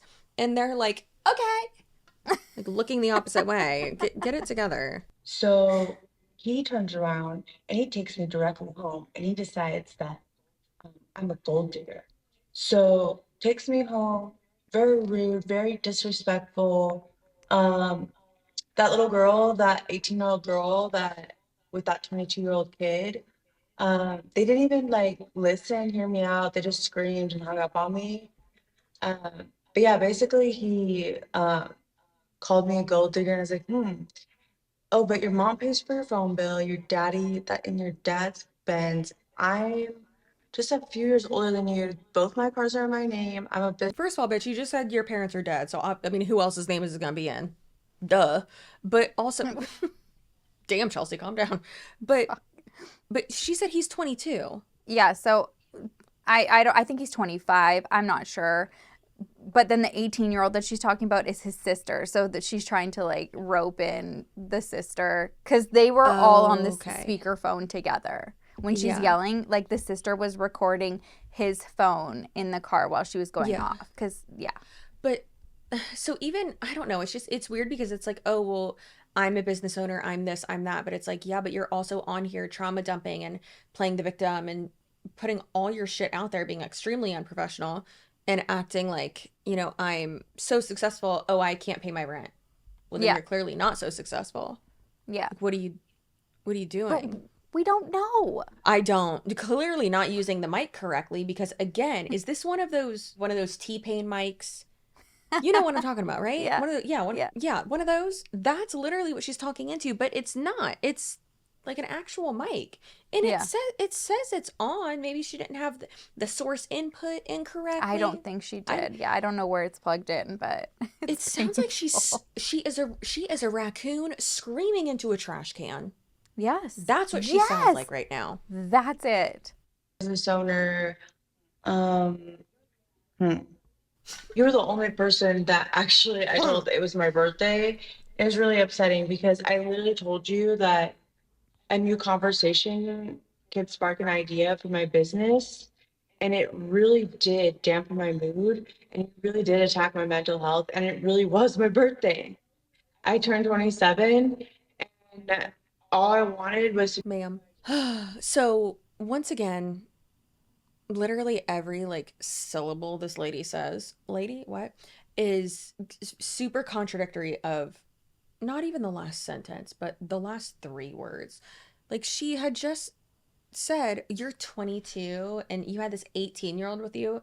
First of all, I mean, like, yeah, is that like super kosher? First of all, they're related. They're brother and sister. But yes, I know. But the way that I think that she's trying to frame it is like, oh, well, that's weird. But also a 4-year age gap. No, that's not that weird. But also whatever. Fine. Have your opinions about that. But then you just said that you're 27. But then you were saying that he's 22. That's way more of a that's way grosser, in my opinion, personally, than 18 to 22. 22, you're still a little baby, especially if you're a guy. Yeah. Y'all are dumb. We have literally like 2 subscribers. I think I love her. No, you don't. You haven't watched enough. No, like the trashiness of it all. Like this is my trashy TV. It is, yeah. Be treated nicely and with respect, and to have a new idea, a new conversation. But also at the end of the day, I know that I'm very valuable and that my value has no limits, and I don't like to be treated like such. I searched up the phone number and I found out it's still being paid by your mom. My parents passed away, okay? I was raised old school by my grandparents. Good for you. Okay? I pay for all of my own stuff. I own cars. My cars are owned outright, okay? And you have the audacity to call me materialistic just because I have a Louis Vuitton bag. Okay, I didn't know you had a Louis Vuitton bag. 2, I did not call you materialistic at all. 3, why are you calling me still? I blocked you. What is the purpose of you calling me at this point? The purpose Just to is try to because prove I'm your point upset to me because it's my that you're better birthday. than me? No, I'm upset because it's my birthday and all I wanted was to meet someone new and to be shown a good time, and that wasn't cool. I'm genuinely upset. Okay, so once again, why are you calling me? I blocked you. I don't want to talk to you. So why? They were in the car for less than 10 minutes. So this is obviously Austin putting his he has sister. 3 parts. Yeah, and so love they're it. all on his TikTok. So these are just Austin, clips that I took, thank but you. I feel like his sister, I don't want to say made him do it, but kind of made him do it. yeah, she's And like, I you got to love get her. out there. We've got a story for TikTok. Miss Williams, knowing the Mormons, her name is also an A. Allie. Allie and Austin, kind of like Allie and AJ. What happened to them? That like, oh, you ruined my birthday. Why aren't you just like spending your birthday with your friends? She has no friends, Chelsea. But like, what? She's had many opportunities to have friends. Again, we are only 18 minutes into this fucking thing. There's 1 hour and 30. Like, so many people talk about what the frick she's done to them. She has had opportunities. I'm not gonna. It's kind of got me all boned up, honestly, because it's so unhinged, and like I live for that. Like I'm sad. I'm like I'm ready. I'm just so ready, but also like she's just because your circumstances are like vastly different than someone else's, that doesn't make you better than them. Obviously, I mean, I'm preaching the fucking choir. But then also like something I had to work through in therapy was. And it was 2 years ago, because I would always be like, oh, I'm not materialistic. And I was about to say my accountant, not her. She's great though. My therapist was like, okay, so what if you were? What if you did like material things? What if you do like luxury things?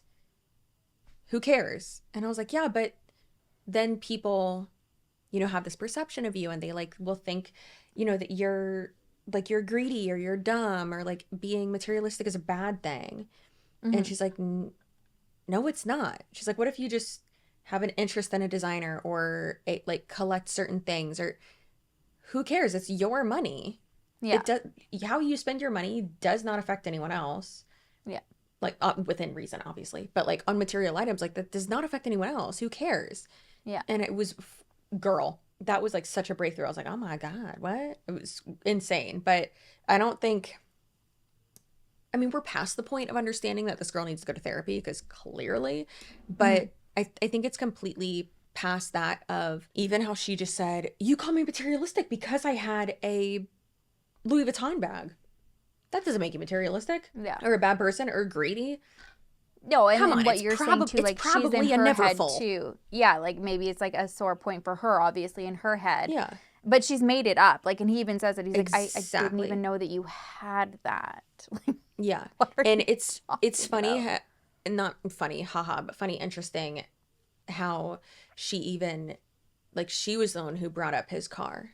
Yeah. And then she was the one who focused on gold digger and stuff like that. Yeah. And in his story, he never said any of that. Nothing. And so I would think that that's not important to him. And even like you said, he was like, I didn't even know you had that. But also, my question then is she getting her experiences and stories mixed up? No, Like, is she I don't having- think so. Is I she think having this- multiple arguments with multiple people over like a few days Quite span? possibly, but I don't think so. I think that she just spews, she just trauma dumps, she just assumes that people have this perception of her, and I think it's projecting, like, based off of her own perception of herself and the things that she does and the way that she treats people. It goes back to how I mentioned earlier, how I literally had an instance where this one person was like, well, you're yelling at me. And I was like, no, thank God someone else was there. But I was like, Yeah. no, I literally never raised my voice. And they're like, no, you said this. And I'm like, that never happened. Like, and it was so validating to have someone else there to where I'm like, no, I'm not crazy. Like, Yeah. I've never raised my thank God voice. he had his sister, because she's the, like, so it's on his phone and he's the one like Yes. holding it and she's recording. Like, so thank goodness that she was there and they have all of this. Yes, thank God. I mean, and I'm never someone, especially with how this girl is, what was the first guy's name? How DJ was like, yeah, that was a red flag. How she right away was like, oh my God, she's recording. Like, why are you doing that? But with Austin's sister, like, girl, that's very smart. Good for you. Okay. Are you playing? To prove a point? He's literally paid me for, like, his modeling agency owns a modeling agency. I don't care. I met him in LA. I met him in LA at Beverly Hills. Like, I literally don't care. at the Hollywood red carpet event, because I'm an internationally published model. That's how I met Jeremy Stanfield. And So he what's spent the 40 point of you grand calling trying me? to fly it all my friends. Do you trying just want to impress prove a point them. that you are better than me? Because I don't care. My parents passed away. It's sad that you literally treat someone who's an orphan like this when you have mommy and daddy paying your phone bills. When you take a girl out, it's about her. It's my birthday. How are you going to treat me like that on my birthday? Okay. I just listen. Look and listen. Is everyone buckled up? Because I can't, the entitlement. And I can't. Obviously, we're not dealing with a sane person here, but then also it's and I don't want to minimize that. Obviously, yes, there's the mental health aspect of it all. Clearly, this person is not sane. She's not. But then also, as we do and as we know, that doesn't mean that you aren't accountable for your actions, especially when you're including other people in it and trying to defame them, in my opinion. Yeah. So she needs to be held accountable. Even if you are batshit insane, you need to be held accountable. Okay? Thank you very much. Okay. Yeah. Love it. Play? Yep. You This is- ruined my birthday. You're making this not about like you. You guys are the ones that ruined my birthday. Like, I'm literally gonna tell my bishop about this. Like, this is so upsetting because Do it. it took me so long. It took me so long to date someone again. Like, they all know what I've been going through. So why are you harassing a 25-year-old guy? $750,000 settlement against my ex-fiance just a few months ago, and it wasn't about the money. I didn't even care about the money. I cared about the women. The women in Utah, that's what I cared about. I just wanted to be treated with respect. I just wanted to be treated with respect. Treated nicely. It's my birthday. That's all I wanted. I'm so sorry you're having a rough day, sweetheart, but you need to leave him alone. That's not cool. I was assaulted by a 45-year-old convicted felon at the tanning salon. Okay, that's not cool. And you tried to call the cops on me. I'm so sorry that happened to you. That's not chill, but why are you taking it out on a 25-year-old guy that doesn't even know you? It's my birthday. This is how he treated me on my birthday. He's telling you that you're okay? Since I was 8 years old. Okay, well, it's obviously I've not been in working for therapy you. since I was 8 years old. Okay. Okay, just listen. If I'm so upset sorry, you're because obvious. of the way that Okay. you treated me, and I know that I deserve better because I'm way more valuable than that. I'm so sorry that you're obviously going through something and you feel the need to take it out on other people, but you need to leave us Grow up. alone. I wanted to get on here and share my Yeah, so that those were just snippets. So they had, like I said, they've got like 3 parts, but those were the snippets. And remember, so he already explained that the tanning situation. So when he didn't know this at the time, but when she's saying that on the phone call, like, and I was assaulted by a 45-year-old man and he didn't even get charged. And then saying that about the lawsuit with the ex and that she won $750,000. That's not true. Like, none of the things that she says are true. So we know the tanning salon incident was her. It was not the guy. And video surveillance proved that. Again, 100% thank God that there's video surveillance, because this is the type of person that alleges things happen to her and they don't. And if you encounter her, it's like you need that proof. You need the proof because she's she's unstable. So take a note out of her book, and right when you see her, start recording. 100%. So from these two men that dated her, just a bunch of people from Utah that know her, they start popping up like chicken pox. Okay. Also, but it's not even dated. It's had. Yeah. Sorry, guys. I'm fixing my wig. Had 2 encounters with her. They didn't even less than 10 minutes. They didn't even get to go on a date. They didn't even get to date. So can you imagine? No. Can you imagine? No. You can't keep up with anything. So we're going to start with this gal named Victoria, who had some mutual friends. She also briefly managed a club that Bre worked at, and she is a thorn in Bre Powers' side. Victoria is. So. Also, just something that I'm remembering is that she said in her first response video, when she brought up her fiance, she said, and he's the reason why I couldn't see my daughter, or why I don't have my daughter, or why I whatever. And the way she phrased that made it seem like it was, what's her name? Evander Kane's ex-wife. Made it seem like it was... Anna. Yeah, Anna. Anna, I love you so much. Anna, we love you. We're doing a full episode on it. Don't worry, babe. I promise. But yeah, it's like she made it seem like, without knowing what I know now about her, made it seem like that type of situation. Like, oh, and that's the reason why I can't see my daughter now. Oh, well, that's so sad. Like, your ex is keeping your kid from you?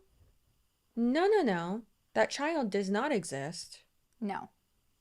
Yeah. And what? You have to dig and learn and talk to people. So if you just encounter her on the street or like on a phone call like this, you just think, oh, I hope shit. you don't. I mean, realistically, anyone who speaks to her should know. Anyone who speaks to her for more than 10 minutes. See, yeah, it would have to take time. And I feel like you might need like an interaction, unfortunately, of yourself, because the way she speaks with the trauma, you do want to believe her. So it's clear she's gone through something, but then the lies, like she lies even more. And you don't want to be the person to be like, I don't believe you. But I usually am. Yeah, when it's this type of situation, like, what the fuck? What the fuck? I can't believe anything that comes out of your mouth. But even watching that, the first video, I was like, I didn't know anything about her parents or her ex or whatever. And right when she trauma dumped it, and right when you switch gears so fast, I'm like, okay, red flag. That's not what we're talking about. Why are you bringing... Yeah. That's irrelevant. Like, my goldfish died. My grandfather had a double life. Cool. I have other completely unrelated trauma. Who cares? Yeah. Irrelevant. Yeah. Straight straight jacket. Now I get that comment. Okay. It's a straight jacket. Yeah. Vicky? Cue Vicky. Vicky, yeah. Are you Mormon? Because... Yeah, she's beautiful. Coming from somebody who has been caught in her crosshairs, I can wholeheartedly say that this individual is off their rocker and needs severe mental help, and she refuses to get it. Bre lives here in Salt Lake. She has for many, many years. I met her when I turned 21, okay? I was dating a club promoter at the time who gave me a table at the club for my birthday. And he was friends with everybody, okay? He was friends with every walk of life. He introduced me to everybody, blah, blah. I was new to the club scene. So Bre was one of the people that he introduced me to. And I remember the night that I met her like it was yesterday. I remember going up to my table. Okay, I had my friends, my group of friends that I'd been friends with for years. That's who was invited. And she was just there. And I didn't know her or want her there. And she thought because she was friends with my ex that she could just do whatever the hell she wanted and stay there. Anyways, it was just super weird and uncomfortable. And he introduced me to her. At the time, the things that I did know about her before, shaking her hand officially was that she was an escort and that she was underage, okay? That she was using a fake ID to get into clubs and blah, blah, blah. Not a person I want to associate with. So anyways, come to my birthday party. Fast forward, I become best friends with one of my ex's friends. Okay, we were mutuals, and I became best friends with her. This girl that I was best friends with was friends with everybody. Like, everybody loved her. Bre had this apparent it was obsessive over this girl that I was friends with. So Bre just kind of became part of this circle of people that was kind of just around all the time. I still had my, opinions about her. I personally never got close to her, never had a friendship with her. I just kind of tolerated her because she was mutuals, right? With people that I was friends with. Fast forward even further, I worked in nightlife during that time as well. So I used to be a bottle girl, and then I became a manager at a nightclub in Salt Lake. And Bre has just always kind of been around, right? She's always been around. I always heard weird, crazy stories about her accusing exes of, you know, rape and abuse and all this stuff. And I was like, dude, it's just crazy. Like, and nobody really fully knew that she was psycho until now, okay? But there was a small group of people that knew that she was off her rocker a long time ago, including me. This was about 4 years ago now. She worked for me at a nightclub, okay? I wouldn't say worked for me necessarily. I just managed, okay? And she was one of the bottle girls. And there was a lot of talk about how she was harping clients for tips. There was a lot of our customers would constantly complain about her bitching to them about not tipping her enough or writing down tips that they did not agree to give her. And that's theft. That's theft, okay? That's fireable. And so being in the position that I was in, I had to go talk to the owners, and the owners were like, yeah, we need to get rid of her. So it wasn't only the theft that was going on. She was constantly late to work. Every fucking weekend, dude. She'd show up frantic with all her fucking bags and shit, and she would go downstairs and she would get ready for work while we were supposed to be. The roommate that I was, again, same thing when she was working at a club. Like, this is literally, I think, like, she's the Salt Lake version of her. Twin flames, it's crazy. For sure. Why is it always people with a lot of bags? They've like not only her like too. Emotional bags baggage. on bags on bags. It's some type of trait of like, I have to carry all of my shit with me at all times. And we would approach her and she'd be talked to about this, like, hey, you can't be late for work. Like, what the fuck? It's unfair to the rest of the girls who have been here for an hour or two prepping for the night, and you're just showing up, getting ready. And her response to us was, I'm a business owner. You just don't understand. Like, blah, blah, blah. Poor me. Pity party bullshit that she's always pulled. Okay. So anyways, it escalated. It got to the point where I just pulled her off the schedule. I stopped scheduling her. It was our way of firing her. And I was just like, no, we don't need your drama. This is bullshit.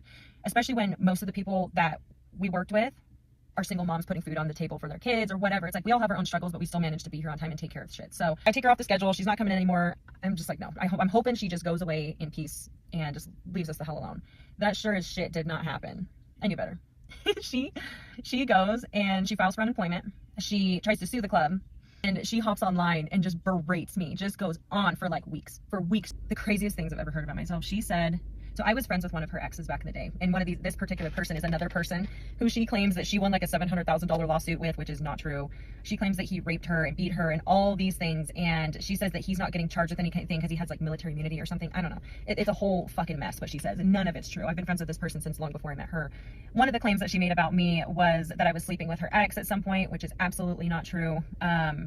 And saying that he was the one that conspired to fire me, that he like tried to get close to me and told me to fire her. And I was like, no, that's not how this worked. He made videos saying that if someone wins a certain amount in a lawsuit, like, we would be able to see the outcome of that lawsuit. Well, yeah, she says too, like, she ended up having to pull her full like court records, so she knows like everything about her. She knows her collections, she knows everything. So she also knows that it's not true because she literally has like a case file on her. Are you trying to make me fall in love with Vicky? Because I'm already there.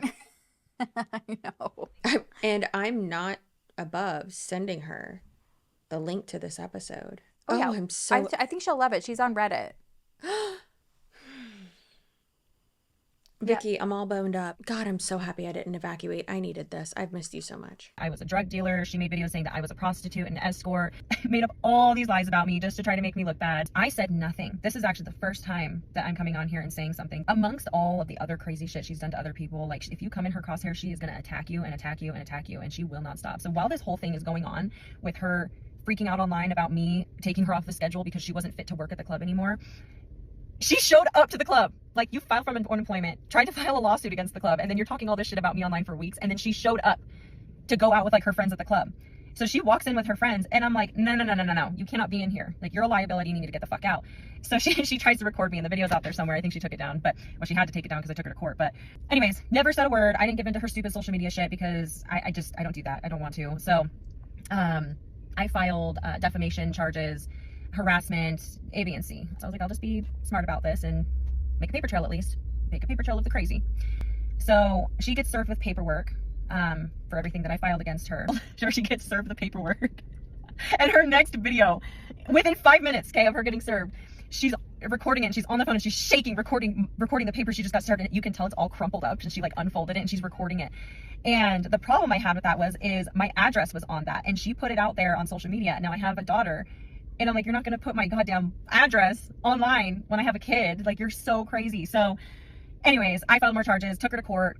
The judge ordered her to remove all of her content about me, and that if she ever talked about me online again, I could reopen the case and she would be charged.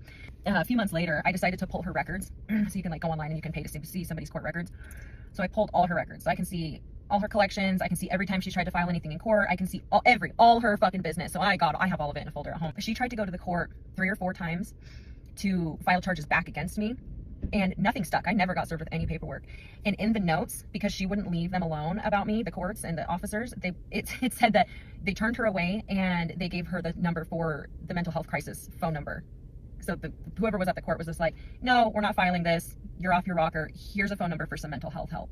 Anyways, so I don't hear from her for a very long time. It all goes away. I'm like, cool. And then I wake up. This was probably like a year ago now. So 2 years after the whole incident. I wake up and I have notifications from her on Instagram, and she had been up all night long trying to spread misinformation about another one of her exes. She had won some court case, and she's commenting on just random people's videos random people's posts in Salt Lake that she won this court case, which is not true. I looked at her court records again. She didn't win shit. She keeps getting turned away because nothing she says is true. She has no evidence. This shit about her going viral with DJ doesn't surprise me one bit. This has been happening for the last 10 years. With all the stuff about Bre coming out, Sorry. I felt... Why did you not warn me about his mustache? It looks like he's about to tie me to some train tracks. Okay, so yeah, that was Victoria. She's a thorn in Bre's side. She responds. We're not even going to listen to it. You guys can go back because we've got so much other stuff to go through. But she basically responds being like, again, like the same song and dance. Like, oh, well, she alleges that Victoria isn't even married anymore because she cheated on her husband. And then but that's pulls irrelevant. up this email that pulls up an email that Victoria was also in a mental health like community class or something like that and missed a class or whatever. Just basically what Victoria's saying, just like outlandish things that is ridiculous. She doesn't even show any proof of any of this anyways. She's okay, deflecting, so then is what she's doing. That's the word I was looking for before. Deflecting, that's the word. Yes. So next we're going to hear from the boyfriend of somebody who was good friends with her, and he's probably like the most precious character in here. And he's got a great example of like just hanging out with her for an evening and seeing her go from like 0 to like a million in like seconds over an inconvenience. She loses her keys, and holy fuck. Interesting. Just outrageous. Yeah. Share my story. I met Bre about a year ago through my ex, who is now sitting in a jail cell for all the shit he did to me. As you can tell, he wasn't a great person either. And I would describe those two as the Barbie and Ken doll meet Harley and Joker duo, because they are both beautiful people and like gorgeous models, but they are absolutely insane. Like crazy. I mean, that's why you're seeing this video right now. Honestly, they put me through literal hell last year. I was in one of the worst spots in my life because of them. I can talk about my experience with Bre. I'd hung out with her like twice before I felt something was off about her. Had invited her and my ex over for a fire at my house. They came over, and this was the first time that I was like, something's off about you. You just lied. Because she came over and she starts telling this story about how her parents had passed away. And it was a complete different story than what I had seen she'd posted online. And I was like, that seems like you're fishing for attention right now. And you're kind of being weird. So anyways, her and my ex leave. I get to bed. I'm almost asleep. And I start getting phone calls off the hook, text messages, FaceTime requests, like just nonstop. And I'm like trying to go to bed because I had to work early in the morning. So I'm like, well, maybe something's wrong. Maybe there's an emergency. Why would she be like, I hope they're okay. And so I look at the phone and I call her back and I'm like, is everything okay? She's like, you have my keys. You have my keys at your house. Why are you ignoring me? Why are you ignoring me? And I was like, whoa, hold on. What happened? And she's like, I can't get into my apartment because you have my keys. And I was like, oh, I was just getting ready for bed. Like, I'll go look for your keys right now.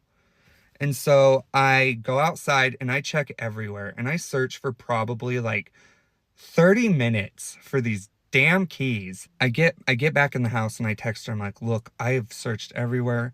I cannot find your keys. Have you talked to my ex to see if he has them in his car? She was like, I'll reach out to him. I go to bed. I fall asleep. I wake up to probably 150 to 200 texts and calls and FaceTime requests. What the hell? So I text her back because I was getting ready for work. Like, I was busy. She starts going off on me saying that I stole her keys. She doesn't understand why I would ignore her. She had to sleep on the patio in front of her apartment that night. Like, yes, I feel bad you slept on the ground, but also you're an adult and you should maybe figure something else out. Maybe call a locksmith. I don't know. Sounds insensitive of me, but anyway, she starts going off on me. And I'm like, I do not have your keys.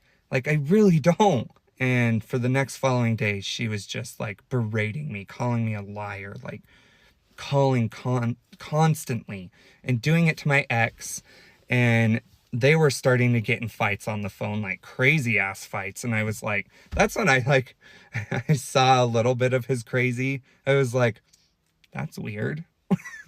Mind you, I only dated him for 2 months and here I am almost a year later, still dealing with his bullshit. But anyways, back to Bre. She's like threatening to call the cops, saying that I stole from her. Meanwhile, I had talked to my roommate and I was like, have you seen keys anywhere? And she was like, no, she had them on her purse when she left. I saw them on her purse when she left. So I texted her, I'm like, hey, update. My roommate actually saw your keys on your purse when you left. And she just lost it and like started calling me a liar, saying that my friend was a bitch, like all this stuff. And I was like, okay, so I'm now going to block this person. Like, she's gone. There's something wrong with her. There's something wrong with this girl. She then posted a picture of me on her Instagram and just started going off on me, telling her followers, her 20,000 followers, that I'm this awful person and I took her best friend and I ruined him. Like, just lying through her freaking teeth. Okay, so that's his again, condensed version of what went on with them. So then she tried to, again, she does these like rebuttals. We're not gonna look at them because it's a lot of nothing. It's worse than, this is why I'm saying that the mistress from last episode is more put together. Is the audio at least better? Because she was same thing. She's talking still got into the a fucking T-Pain mic. Yeah, she still does. So she tried to do, in the next one she didn't, but she tried to do this like reply and then only showed these like 2 text messages from him. And then it was like her being like, oh, like, I don't appreciate you being a liar, trying to manipulate the situation, like trying to prove whatever point she was saying. So he then replies and he's like, I don't know what she was trying to do here, because I have all of the text messages from that night. And then he shows the phone log about how many phone calls she had made to him. I just want to read a couple of them here. So she's accusing them of robbing her. And he's like, we're not robbing you. She's like, why aren't you answering me? Why haven't you called me back? He's like, I'm trying. I was trying. You keep hanging up on me. He's also like, I'm trying to get ready for work. And he's like, we've looked everywhere. We can't find your keys. Like, there's no point in answering right now. And she's like, I'm FaceTiming you over and over. You haven't answered. So she's going on about these keys. But so she goes, he stole my keys. You stole my keys. My phone died. I still don't have my keys. Bailey, the boyfriend, won't answer. What the fuck's going on? Are you guys robbing me? What the fuck? Hello? He's like, I'm sorry. I'm not with him. I'm not robbing you. I fell asleep. She's like, well, why can't you even call me back? Then we get to this point where she basically is like, I'm going to sue you. Like, I'm going to go to the police, like he said. For what? Okay, you lost your keys. I know. She's like, Exactly. He's like, I don't know what else to say. I don't know what else I can do. I don't have your stuff. She's like, just take accountability for your shitty behavior. I'm not going to sit here and argue and waste my time on an incompetent person. So he says, LOL, okay. That was on July 7th. July 14th, she messages, hi, no reply. Hi, no reply. Okay, no reply. Question mark, question mark, question mark. Then a few hours later, so that was at 8 p.m., 7:58 p.m. Then at 11:50, she goes, bestie, pick up. You've just accused this man of stealing from you. Then the next day, just got home from the gym, had a killer 5-hour workout. He's still not replied. 5? 2 days later. 5? What are you training for? Yeah. Babe, wait. 2 days later now, still no reply. July 22nd. Can you give me a ride to the mall? No reply. That gives, stop. Is she going to ask him, like, hey, do you have any stamps? That's the next but what thing. she does is send photos and videos of an outfit and TikToks that she's made. So on July 23rd, she sent one, no reply. July 24th, she sends another TikTok with like a little outfit. I don't know what she's doing here. Reply. And then she goes, which one should I wear? No reply. July 30th, can you help me get my car from impound tomorrow? I got my license suspended for a DUI and my car got towed from a parking lot while I was in LA. You need to drive me to my car. But you have to. You need to. Like, oh my gosh. Okay, so then again, no replies. August 3rd, she flips the switch again. Still no replies, but she's, in her own little thing. She goes, I don't appreciate you being a liar and trying to manipulate the situation between me and Bailey. I have 2 witnesses that can verify that you told me that Bailey told you he had my keys in his car that night. Spoiler alert, we find out that the keys were in her apartment. No one had the effing keys, okay? And then she's saying, I let Bailey sleep at my house when he was homeless, like all the great things that she's done for everybody. Yeah. And then at the end, she's like, and yeah, you and Bailey aren't going to last. Good. Well, it sounds like it. Like, because it sounds like he was, going through some stuff. Then, she starts taking apart her friend Bailey. Months ago, he was sleeping outside my business as a homeless person mooching off me. If he treats his way back longest friend of 8 years like shit, he's never going to treat you right either. Stop buying him stuff and let him go back to being a homeless stalker, living at his sister's house. Like, again, these are such solid relationships. Calling your best friend of 8 years a homeless stalker. Yeah. Yeah. Oh, yeah. I wish I had it, Bre. Yeah. Fuck's sakes. I love it. I also do have so much to say. You guys, comment below. Do you think, well, really, on a scale from 0 to 10, how much anxiety do you think Sherilyn would have if I DM'd, what's her name again? Bre? Yeah, her. If I DM'd her on TikTok and asked her for a statement and told her that we were making a podcast episode about her, how much anxiety do you think that Sherilyn would have? I mean, not much, because it's like, what the fuck are you going to say about us? We could. You can do it. I already did. I'm very proud of that answer. Good job. Good job. I'm so proud of you. Because it's true. It's true. What are you going to say about us? Because guess what, bitch? We said it on the internet. I'll say it to your face. That's like someone was like, Chelsea, you've been friends with Rich Lux for so long. Also, it's a character. Calm down. Yes, he should be held accountable for the character that he plays and what the character says. I get it. I know. He's also a dumb idiot and I love him. Okay? However, I'll text him that right now and say that. Ooh, I just got real country for a second. I just got real southern. Oh Lord. 4 cans of wine later. But yeah, I've said that shit to him. He'll text me this shit that he says. And oh God, it's my favorite.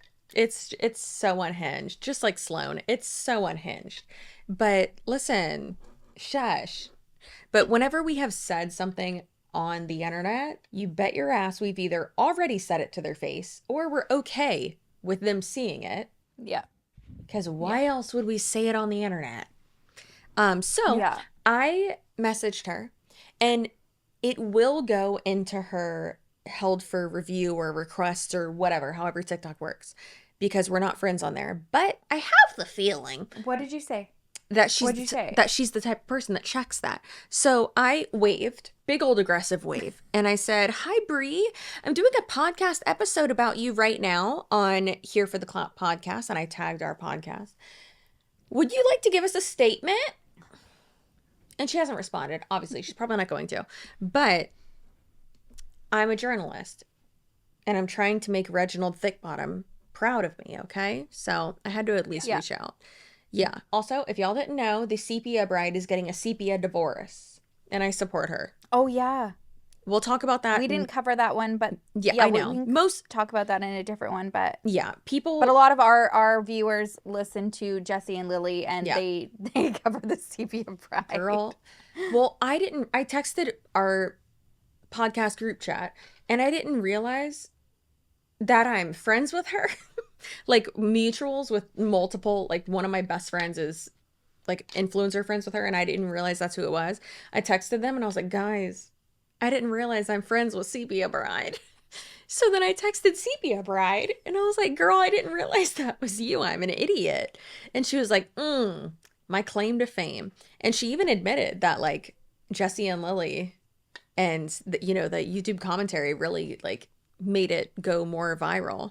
And now she is getting a sepia divorce, and she is the one who branded it like that. So it's okay for me to say that. But she's very sweet. She did. She's very sweet. She's very nice. She's being very vulnerable about it. And I personally appreciate that. Not that I've gone through divorce, but I think it's important to be vulnerable about things that have that stigma. Yeah, and it gives like kind of like a, like we were saying too, when we were looking at some of the TikToks, a lot of the people in the comments, it just kind of gives validation and comfort to know that other people are going through something at the exact same time as you. That is a really comforting feeling. Yeah, it is. And so I do appreciate like when people are vulnerable, even though it's, because you know what? Not easy. You know what I learned in treatment in Utah, to tie it back to the, Utahns, Utahns.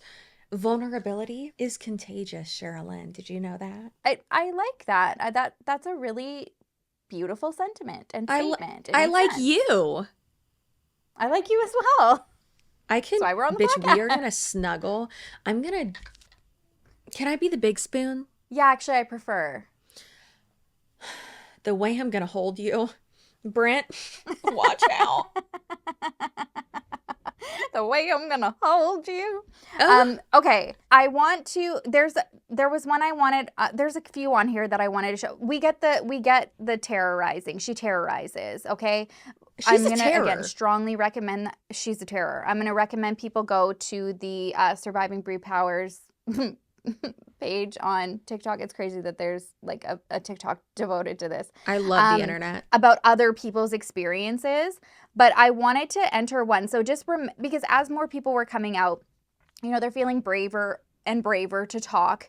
And remember the tanning salon incident where she trauma dumped on poor Austin and his sister, saying that please tell me the guy who she punched in the throat. He didn't. No, and I wish he did. But there's a reason I set it up. There was a guy that did come forward who worked at a spa. He was an employee at a spa that she went to, and he gives an experience that he had, kind of gives you an idea of maybe what had happened.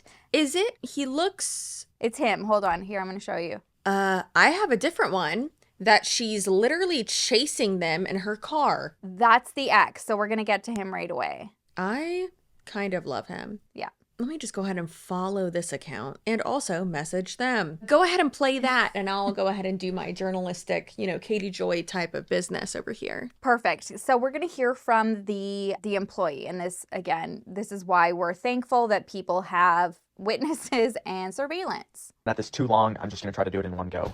So recently my For You page has been about someone named Bre Powers. If you don't know who she is, go look her up. She's crazy. She's psycho. Like the whole 1-2. Red flag, red flag, red flag. So this is an experience that I've had with Bre. A little backstory. I used to help manage a Vasa here in Utah County, and Bre would come in once every other month. So there was a day that I was working. Someone came up to the front desk and said, "Hey, there's someone in the sauna yelling at other people. She's doing yoga in there." And that's where I went, okay, yeah, let's go figure out what's going on. I went to the sauna, and when I opened the door, lo and behold, it was Bre.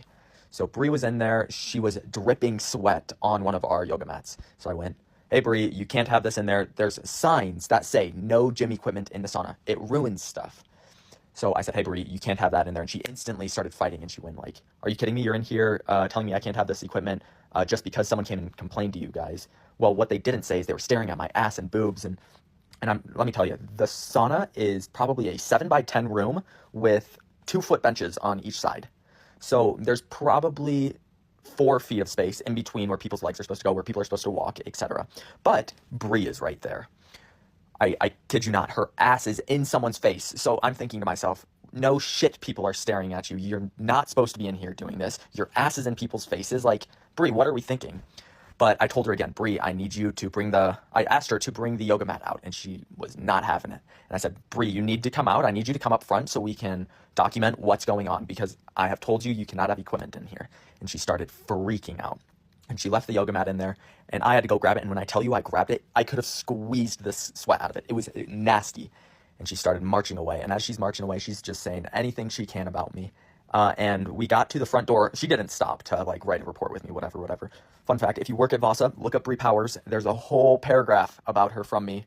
But on her way out, she said something to someone, I believe, that I sexually assaulted her. And I went, oh, shoot, I need to write that down somewhere. And I think I gave that to my manager. But later that day, for those of you who might have seen it, she did post a TikTok about it. It's probably in her drafts somewhere, but my coworker sent it to me, and I wish I would have screen recorded it. But she went on this huge rant, basically saying I sexually assaulted her inside of the sauna. But the whole thing is on video. I had everyone kind of helping me. Also, there were probably 7 to 10 people inside of the sauna where she was doing yoga. So absolutely no space whatsoever, but she somehow managed it. But ever since then, I believe she's not allowed back in Avasa after that. But yeah, it was kind of wild. Like, are you joking me? That's girl. Accused him of sexually assaulting her, and you know that there's witnesses there. Well, he said about this is how unhinged she is. He said there was about 7 to 10 people, so it sounds like that's around the same size as the one at our LA Fitness, the gym that Tony and I used to go to like 5 times a week before we had a baby. And the sauna was like my favorite part afterwards. We would finish our workout. We would go together, maybe warm up together, stretch together, whatever, do our own thing. And then he'd come over and be like, hey, I'm going to the sauna. So then I go too. And listen, whenever there was more than like 4 people in there, I would get uncomfortable. And yeah, it's just that, like, that's your, you try to like meditate, you try to, do breathing exercises, whatever, just chill, try not to be in there too long, but, try to, push yourself and just let it all out, relax, whatever. If someone was there was this one bitch who would always go in there and who would have she would smell like lavender. And I loved that one. That one was great. That added to the vibe. But then there was this one lady who would lay down all the way on one of the benches. So take up like 4 or 5 like spots where people's butts could be, right? And that would kill me. I would fucking hate that. If this bitch was in there, I would hate that. Oh, Surviving Bre Powers TikTok account just responded to me. I just thanked them for I sent a little hello. I love those little guys. I don't use TikTok much because I'm old, but yeah, I said hi. We're doing a podcast episode, and just want to thank you for all your receipts. We love you so much. And they sent a heart. Very cute. I know. I messaged them too because I was asking for a video. They didn't have it, but that's fine. They have so many other ones. So that's where we're queuing a lot of people, or sending a lot of people. Queuing? Oh my God, what is this? The airport? I don't know. We will also have them tagged below or linked below, whatever. Yes. And you know what? Sepia Bride. So you can follow along with the sepia divorce. Yes. We love it. Alexandra, we love it. Maybe we'll have an exclusive interview. Who knows? Not me. Not me. Adorable little yoga man. Thank God he had fucking cameras and witnesses.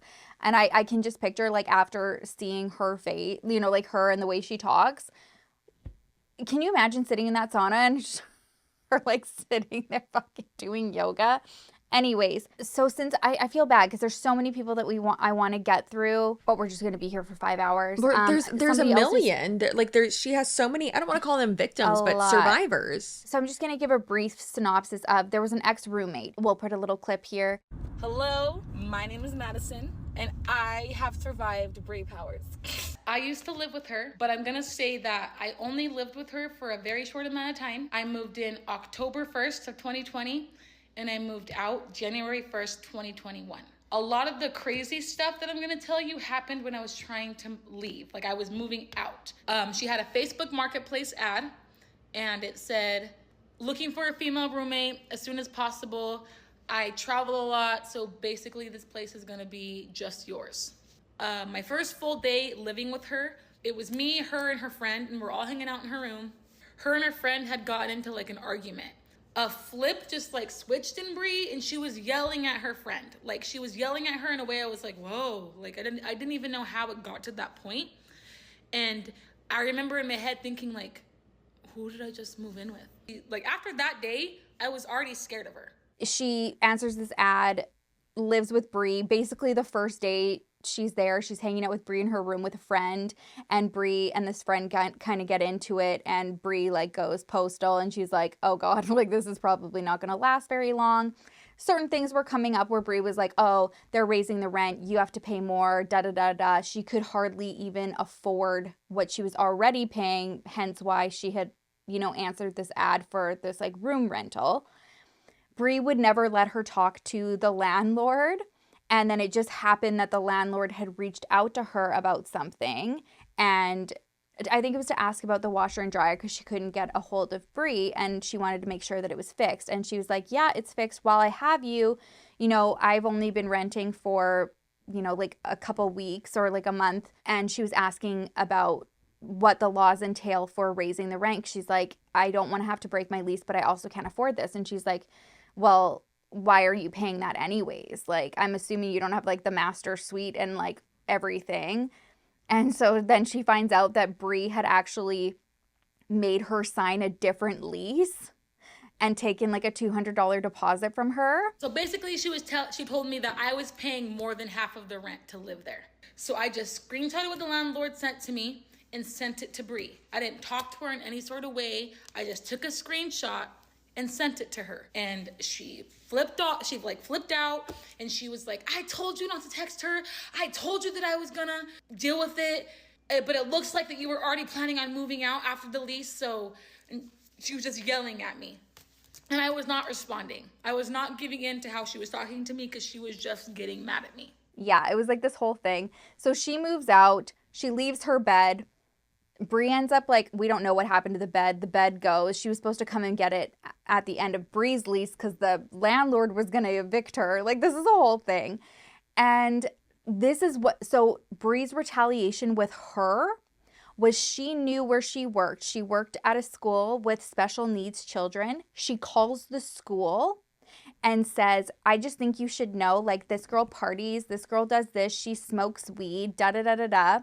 The principal ended up knowing her very well and actually got her the job because she worked with the principal's own children and was like, listen, I'm so sorry that this happened, but now that this is like on record, if they drug test you, like you're going to lose your job. So she had to take leave from her fucking job because Bre was like, if you don't fire her, I have connections to the news, and she was going to put them on blast. Like, this poor girl just goes there to try to rent a room from her and loses her job or was put on leave from her job, affected, her income because she was pissed off that she called her out. Like, it's just, she's so effing unhinged. Also here, I'm going to put a clip. I don't think that this was the landlord. I think this was actually a separate situation, but there was another clip posted on the Surviving Bre TikTok where there's actually a recording of the police like trying to get her out of a place that she was renting. And it's really funny because, I mean, you can rewatch our video later so that you can see it for yourself, but everyone here is going to see it. The police officer at one point yells at her like a child. Like, he's like, we're not doing this, Brianna, and uses her full name. And then she's like, Don't yell at me. Because he was just so sick of the full-ass toddler parent. Yeah, it's amazing. I told you I did not want to talk to her. Great, then don't. Then stop when we ask you to. Don't yell at me. She's the one who started And I just told her to stop too. Yeah. So stop. You're still going. She stopped. I'm the one that's minding my own business working. And you called us back in. Yes, to talk to you, Okay, not to her. Great, then stop talking to her. I'm not talking to her. You're yelling at me and I'm telling you not to yell at me. Because you were just talking. Okay, I'm not going to go back and forth, Brianna. Don't yell at me. Well, then grow up and stop. What's her name? You got it right there, yes. Okay, you're aware that I have mental issues and I'm going to report to your officer that you're yelling at me. That's beautiful. Yes. I think that's great. You have your attorney on the phone too. He heard it. Yes, he did. Yep. Okay, again, there's another person that comes forward. We're going to enter a little clip here. This one, it comes with a trigger warning. This is somebody who's still clearly traumatized by Bre, and her accusations are very heavy. They involve an essay and basically saying that she went to hang out with Bre one evening. They went out. She forgets what happens, and at one point wakes up and her clothes are ripped. And she doesn't remember what happened, and that she was told later that Bre had bragged to somebody that people that she knew had paid to assault her. So we'll put a clip there. I've done a good job over the years of just like trying to move past it and forget about it and stay as far away from this bitch as I can, because I'm not scared of any bitch, but like this girl, she shakes me to my core. Like, she's just absolutely insane. And I really feel for her as far as like her mental health. Like, I know that there's definitely something wrong there that needs to be addressed. But it's not always excusable. So with that being said, my experience is, I get so nervous. I don't do this type of thing, but I think she had an issue with me or had it out for me because she thinks I stole her man, which is now my husband of 6 years. They never had a thing together at all. He was in prison. She showed up one day for a visit because she found out he was in there, mutual friends, and was like showing her tits, setting him money. Like, he ate that shit up. He was like, okay, like, this bitch is someone else sending money. Like, I'll take whatever I can get. I'm not saying that's okay either, but like, she put herself in that position. Okay, I had nothing to do with it. I didn't know my husband at the time. Fast forward, a couple years later, he ended up going back to prison for a parole violation, and during that time, she had reached out to me on a DM on Instagram. She was pregnant at this time and going through a lot of shit with her baby daddy, which I'm not sure why the fuck she reached out to me and like unpacked all of her shit on me, but me as a person, I felt bad for her because I'm like, hey, I can tell no one wants to fuck with her. Like, so I befriended her, invited her to come over. We were throwing a little get together at her house for the 4th of July. She ended up coming to pick me up from my house. We went back to her house. I got ready, which was whatever, I guess. Like, she seemed nice. Like, we got along, whatever. Went back to my house, hung out, you know, whatever.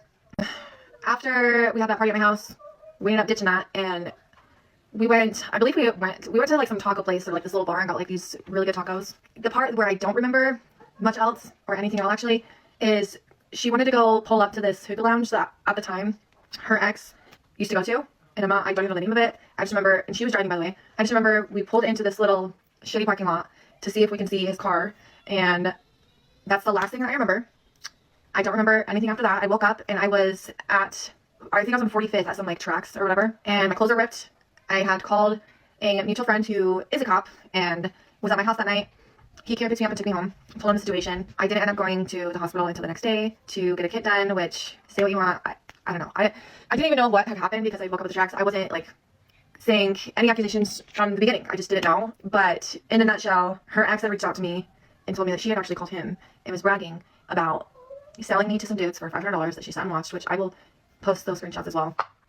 And I think after that, I just shut down, and I didn't want to say anything because of course she had all these followers. I didn't know like her history or like the things that she would say about people. Like, I didn't want this thing to be blasted. I didn't want people to know my business or like what happened to me. Like, it's embarrassing. I didn't want to have to like go online and defend myself. I have seen her post things about her exes, about them saying her, beating her, like all these crazy wild bullshit stories. She's even posted things about me a couple times. I'm a liar. And I think with that experience that I had with her and trying to just like bury it beneath the surface and forget about it, I didn't want that to be brought up and like have my whole business exposed and like people know what happened to me, because it's just embarrassing, and that was just a really hard time in my life. And it just wasn't something that I was ready to open. But seeing everyone now share experiences with her kind of makes me feel safer to tell mine. Seeing all the shit that she's continued to do over the years, like, enough is enough, Bre. Like, this bitch needs to be exposed, this bitch needs to be locked up, mental facility, prison, I don't know, whatever it is. What she's done to people and what she continues to do to people is not okay. It's not acceptable. It's not, like, it's insane. So, yeah, I'm sorry I'm a shitty storyteller. I don't know. I get a lot of anxiety when I start talking about it because it's not something I want to, like, rehash. But yeah, that's my experience with Bre. As someone who has been, I mean, well, a lot of people don't know this, but in May, I was roofied. Did I ever tell you that? Yeah, you were. Of course you did. Yeah, you did. Yeah, that was fucking awful. And yeah, it was real rough. And that was, other than the little, well, the scariest thing that's happened to me personally. Like, obviously there have been scary things that have happened now that I'm a mom. There have been scary things that have happened to Bean. That one situation we had was terrifying, but things that have happened to me personally, oh my dear God, like, and it's crazy because you deal with the trauma obviously afterwards, like you do with everything, like with everything, but you're not there when it's happening. So it's I had an experience too when I was about like 24 years old at a bar, and I think a lot, like you think through about like all of the like what ifs, right? Yeah. I mean, it's terrible to happen, and you feel violated and you feel so gross anyways, but then you can't help but your mind just like spiraling as to what could have happened. And so for this girl, like, to come to and be in that situation, like, Bre replies, again, we'll also play the clip of her replying. Again, it's once you hear her story and then hear the reply that, you know, like at the beginning of this video, we're getting like, you know, the laughing being like, you're unhinged. It's actually really fucking infuriating because she does the same shit where she's trying to be like, oh, like, didn't you know that we were actually going to go spray paint Vicky, Novak's car that she had, like, call her, I don't know, like a whore of sorts. She had a different name for it. You guys will hear it. But it's like, you're not acknowledging anything. And then her receipts were that she's like, yeah, and I have receipts of talking about this, like this situation never happened. And the receipts are literally her getting called out for it on a text message and her saying, oh, she told people she woke up at my house. And it's like, okay, but she didn't say that. Like, just because you're saying she told people she woke up at your house and that didn't happen, that's not what happened. She's saying that this is what happened. Your word is shit. So until I see a receipt saying, hey, I woke up at your house, you know what I mean? Like, why would you have to tell somebody she's saying she woke up at my house? That's not what she's saying. That's what you're saying on text message to other people. I can't imagine how just even more traumatizing and terrifying it would be to not be in a controlled situation or a controlled environment, so to speak, when that does happen to you and when you are roofied. Like, thank God I was fine when I got in the Uber. And then by the time we got home, my legs were not working. My entire body was covered in sweat. I could not keep my eyes open or my head up. And thank God, my best friend since middle school was with me, and she was like, this has never happened in our lifetime. Yeah. Like, what the fuck is going on? She knew. Yeah. Girl, Megan knew. And so she lives 2 blocks away, thank God. And so her and her husband got me to the door and woke up Tony because he had been out with us earlier that night and went home because he had something to do the next day. But yeah, they got him and they were like, we don't know what happened. She keeps saying, you know, she was roofied and something's not right and blah, blah. And I kept saying, no, don't call an ambulance. And then I heard Bean cry, and he was only like 6 months old at this time. And then I was like, okay, call an ambulance. And being in like that controlled environment, I was like, okay, Tony's taking care of everything. I know I will be okay. I'm in his hands, like everything's fine. And then he even knew one of the EMTs that came, and then one of the doctors that was on call that night, and one of the nurses too, we knew as well. So I was like, I'm safe.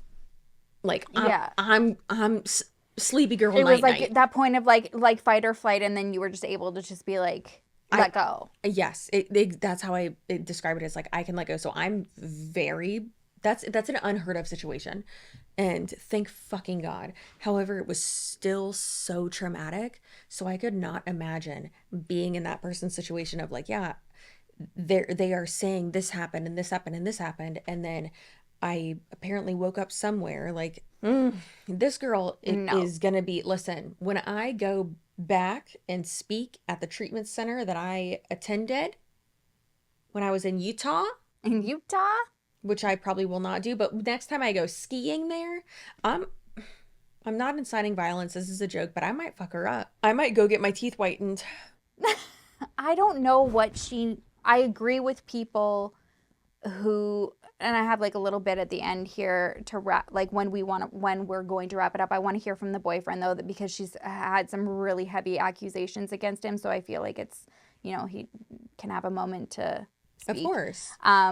People are referring to her as Jodi Arias, and you might be like, it's giving Jodi Arias, but that's actually very real, I think. And to be honest, Jodi Arias didn't even exhibit this much public insanity and traumatize this many people that are coming forward who don't know each other. Because of the, I was about to say the time zone. Chelsea, that's not it. Because of the time.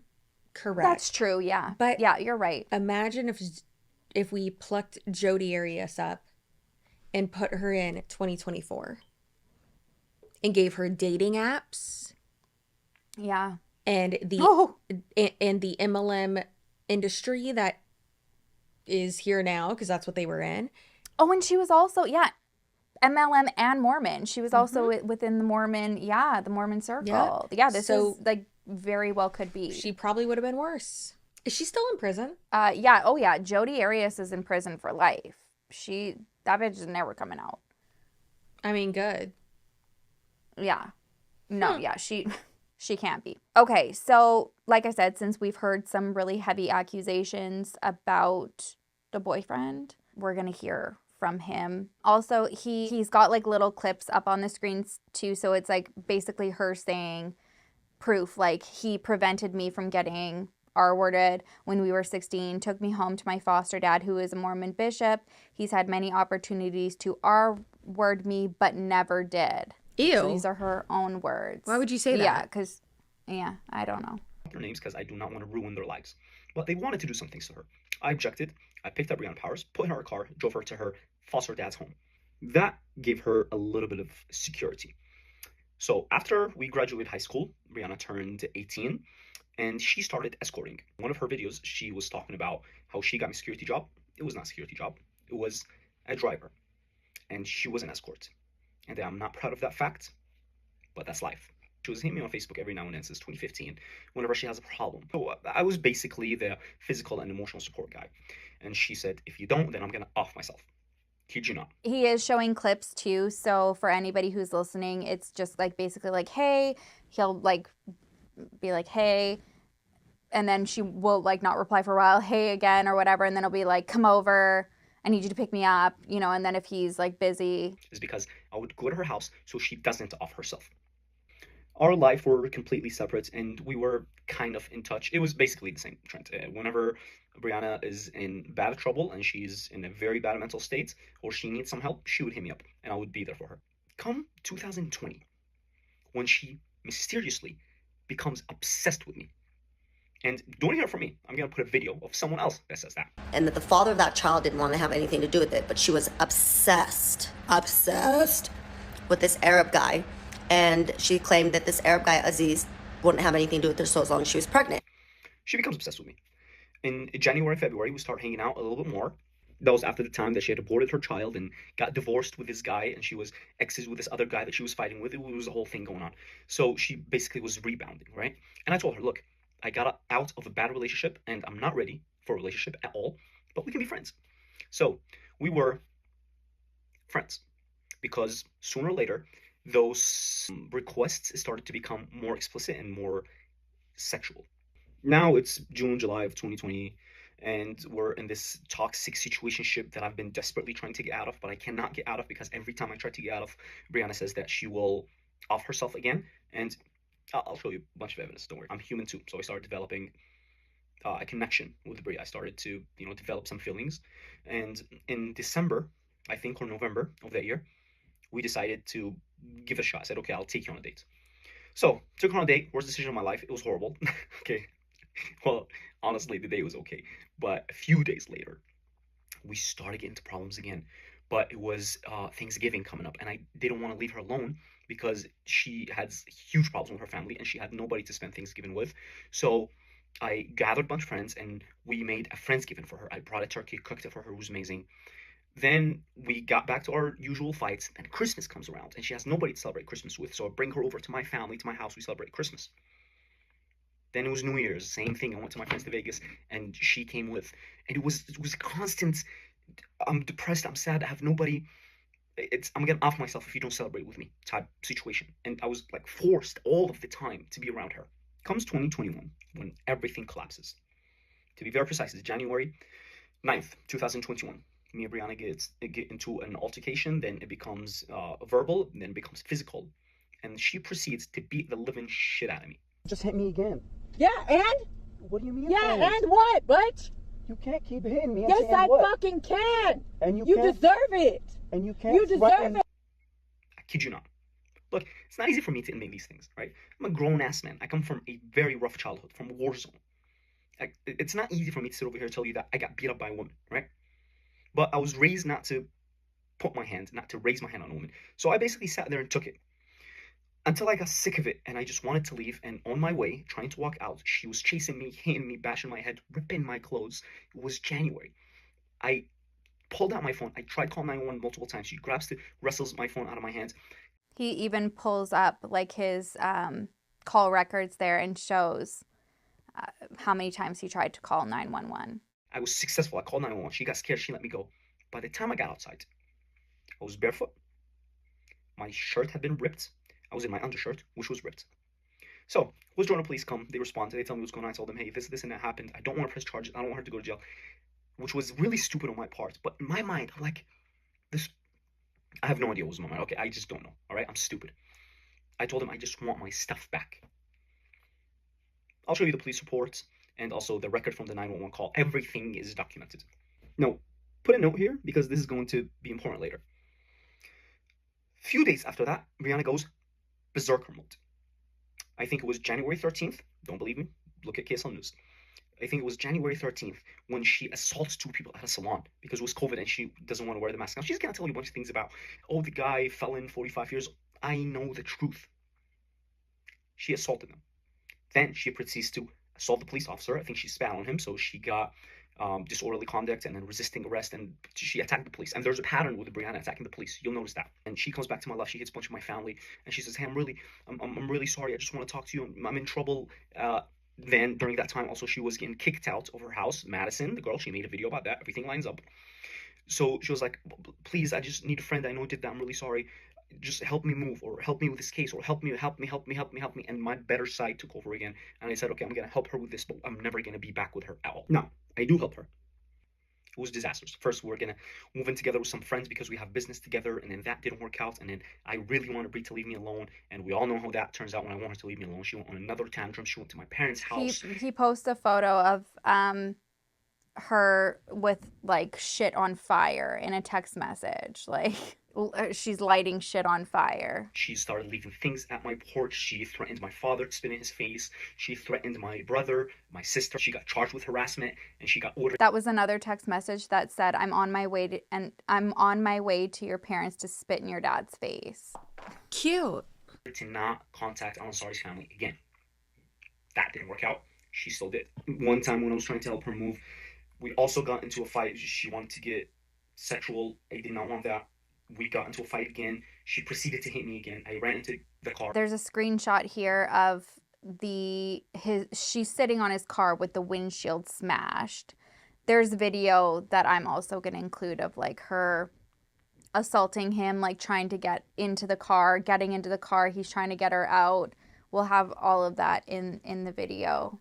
That clips for you guys to play. Absolutely insane. And like the fact that you could think that you could get away with doing all this shit, and yeah, like, well, at what point do you think, like, not even doing all this shit, but posting your side and making it seem like you are not the problem, are the victim all the time? Yeah. She jumps on top of the car, kicks my she tried to kick my windshield, and she tried to get into the car through the windshield. It was insane. And she didn't go away until I called the cops again. No, this time I said, this is it. There's no me and Brianna anymore. No friends, no nothing. No more favors. Then the weirdest thing ever happened. Part 2. All right, now remember when I said January 9th? That's an important date. Put a pin in it. That's the date that Bre assaults me. I called the cops on her. They escort me out. A few days later, she goes to a salon and she assaults a few more people over a mask.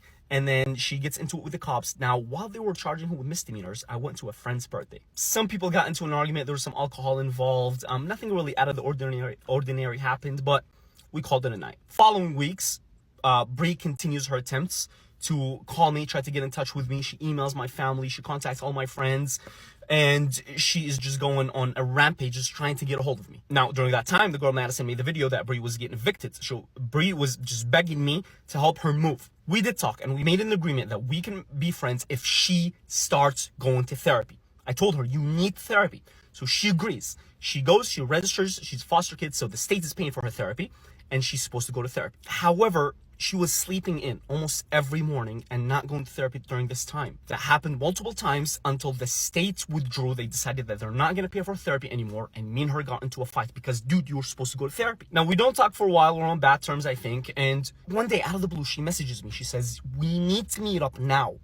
I need to talk to you about this. So we meet up. And now, you know, with Bre, there's a trend. When she says we need to meet up, we need to meet up. Otherwise, she's going to call 100 different people, 500 different phone numbers. It's a whole scene. So we do meet up at a gym parking lot. Bre pulls out her phone and she shows me messages from a girl.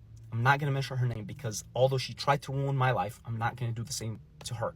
She had not spoken about me in public, so I'm going to respect that and I'm going to keep her privacy. Now, in these messages, this girl was telling Bre that I did. Okay, now imagine the most horrible, atrocious crime. Now add Ted Bundy on top of it. It was insane what this girl was claiming. No, I broke her, but there are things I cannot even say because, again, this get taken down. She's making all these allegations, and at this point, I'm baffled. I don't know what's going on. Is this a prank, or are they?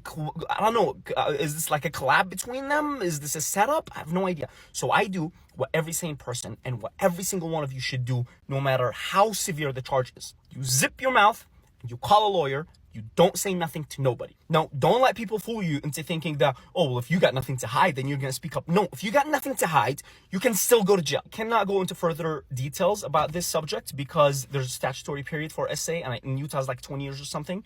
So this can come back and bite me, so I have to be very careful with my words. But let me just tell you this. It's 2024, the end of 2024. It's almost 2025.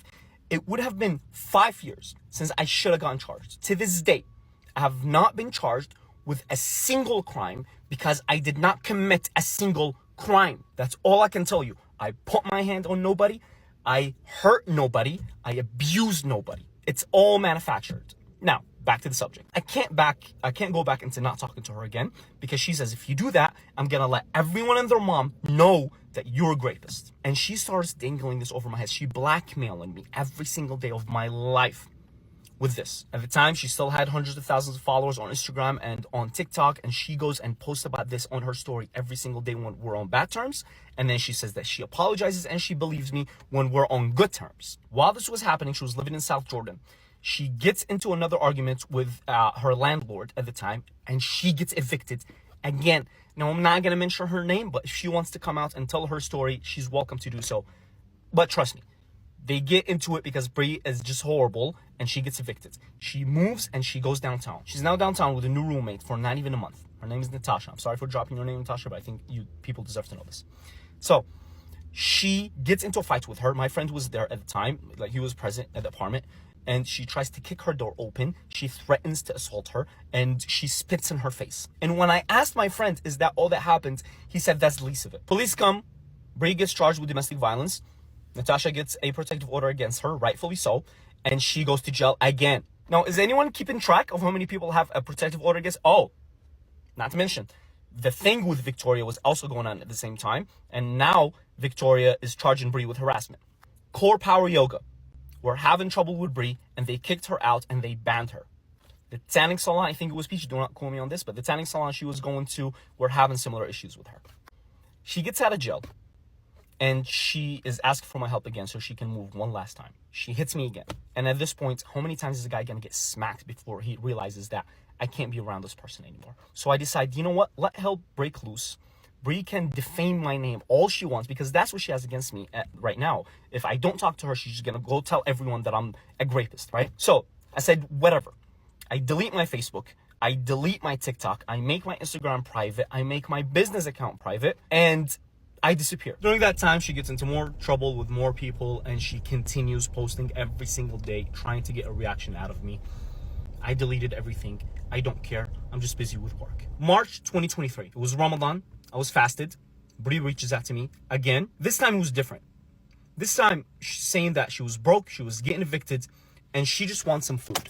I was fasted, and we tried to participate in extra charity works during that month. And I thought to myself, what's one meal given to a hungry person gonna do? Little did I know that the meal turns into 2, then it's every single day. Then Bre will not eat throughout the whole day until I bring her food. And mind you, I fast for 17 hours.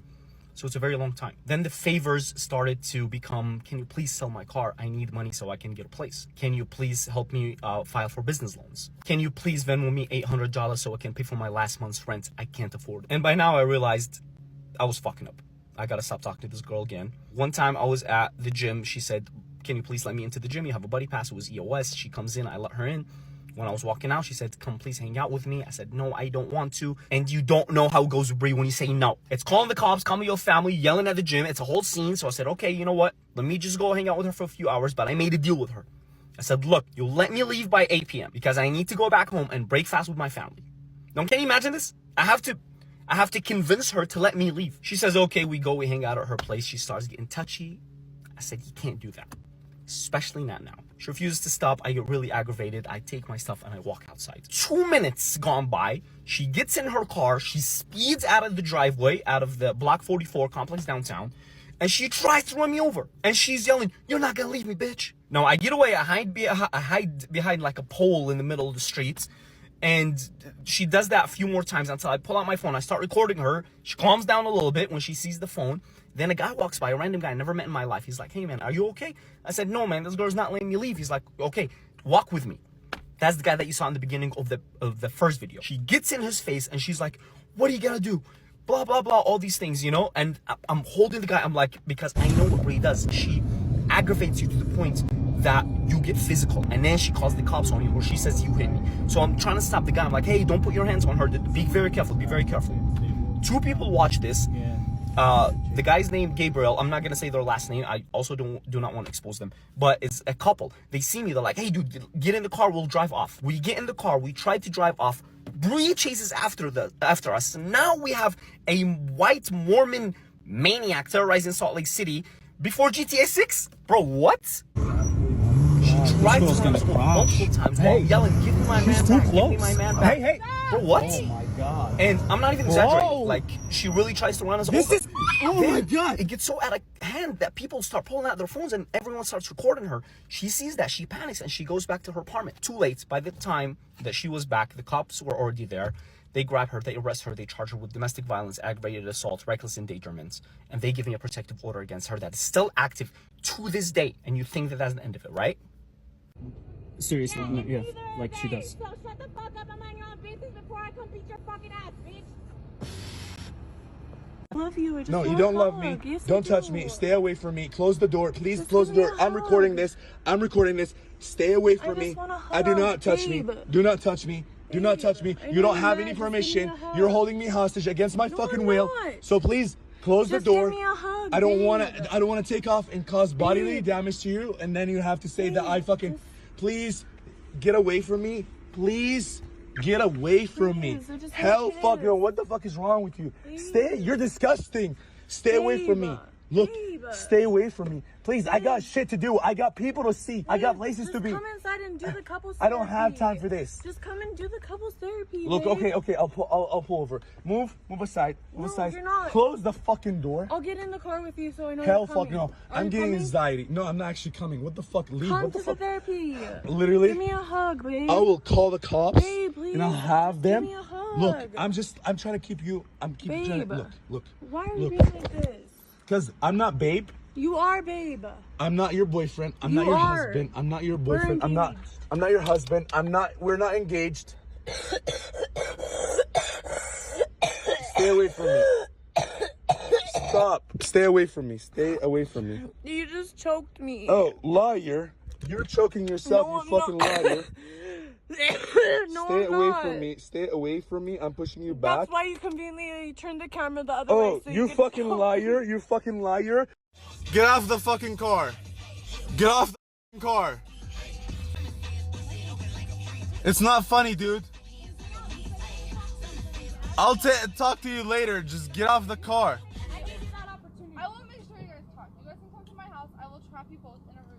So a part of why I also wanted him to like say his story and stuff is we're gonna go back to the accusations that she's made about him. So there's a screenshot that she had posted in, it looks like before her Instagram went down or whatever. So it would have been like a highlight, and she's literally named it abuser #1 down. And again, she's going with this narrative that she's won her case against him, when everybody knows, you know, they see the records and stuff like that is not true. And that remember how she's saying like he kicked her in the stomach, and that's why the baby is no longer here. We have a friend that clip will also play after this, where she was very close with her and says, no, you should talk about this, because we can still, like, you clearly are having trauma about this.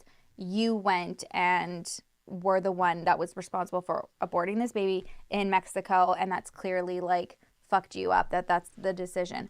But there's a voice note that I want you to hear that she sent. I don't know if it's a voice note or if this was a recording that he had, and it's a clip of her admitting that it was her fault and that he was not responsible. So this is hard. It's very quick clip, but to me it's triggering. So I want everybody to know that. So here's the clip of her. I killed my fucking daughter to be with you.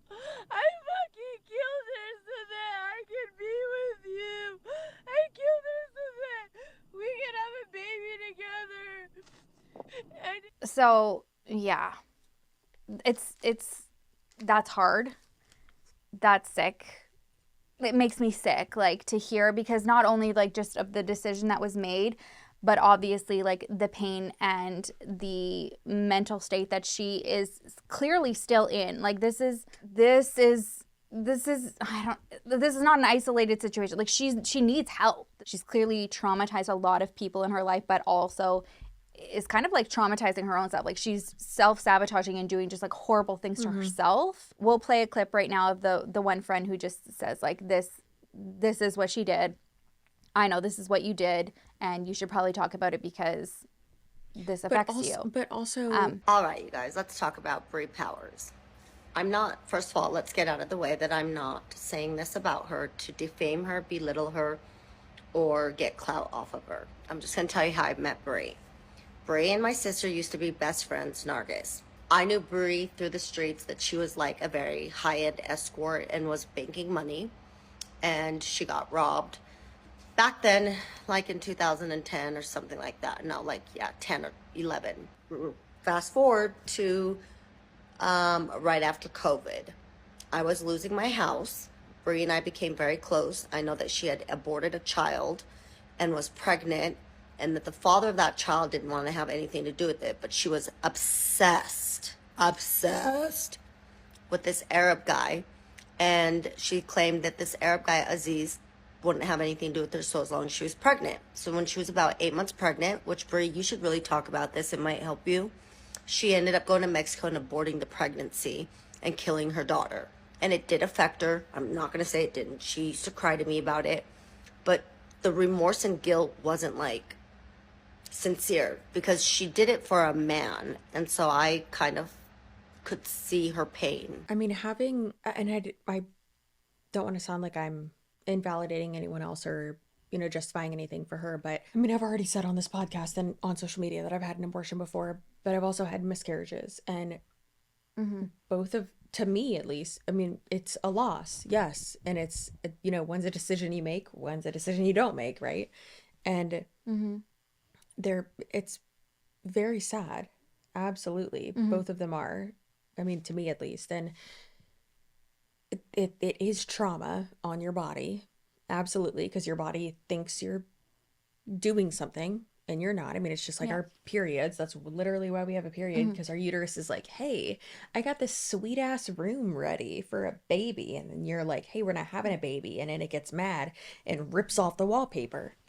But imagine that. But after the guest has already been there for 7 months, right? So, I mean, it's obviously that's I cannot. I cannot imagine. 7. I've never made it past 7 weeks and 2 days, bitch. Like, it's just you feel kicking. You feel everything. She had a baby shower. She had a gender reveal. Like, yeah, there's like photos of this was like a whole thing. Oh, so shit. And then to make the decision that you were no longer going to be with the person that you were impregnated by, and then wanting to be with somebody who wasn't comfortable with the pregnancy, and then this is what you do, like, to try to get him, like, that. Oh my God, that's so fucking sad. If that person isn't comfortable with you being 7 months pregnant when they met you and you're already that far along, fuck them then. There are a billion people in the world. This was him. That was Aziz, or, from what I understand, him, like, who has known her since, you know, high school. Well, yes, and, you know, obviously like, he wasn't. But yeah, he probably wasn't like, hey, I'm not going to be with you unless you do this. But he was probably, and not comfortable with, you know, and that's. I don't want to be like that's normal, but no, hey, that's a valid feeling of like, hey, I'm not ready to have a kid, much less my own or someone else's. Like, I'm not ready. Someone for that. else's, yeah, and that's completely valid as well. That's okay, 100%. That doesn't mean go and get this done. It just means that's not the person for you.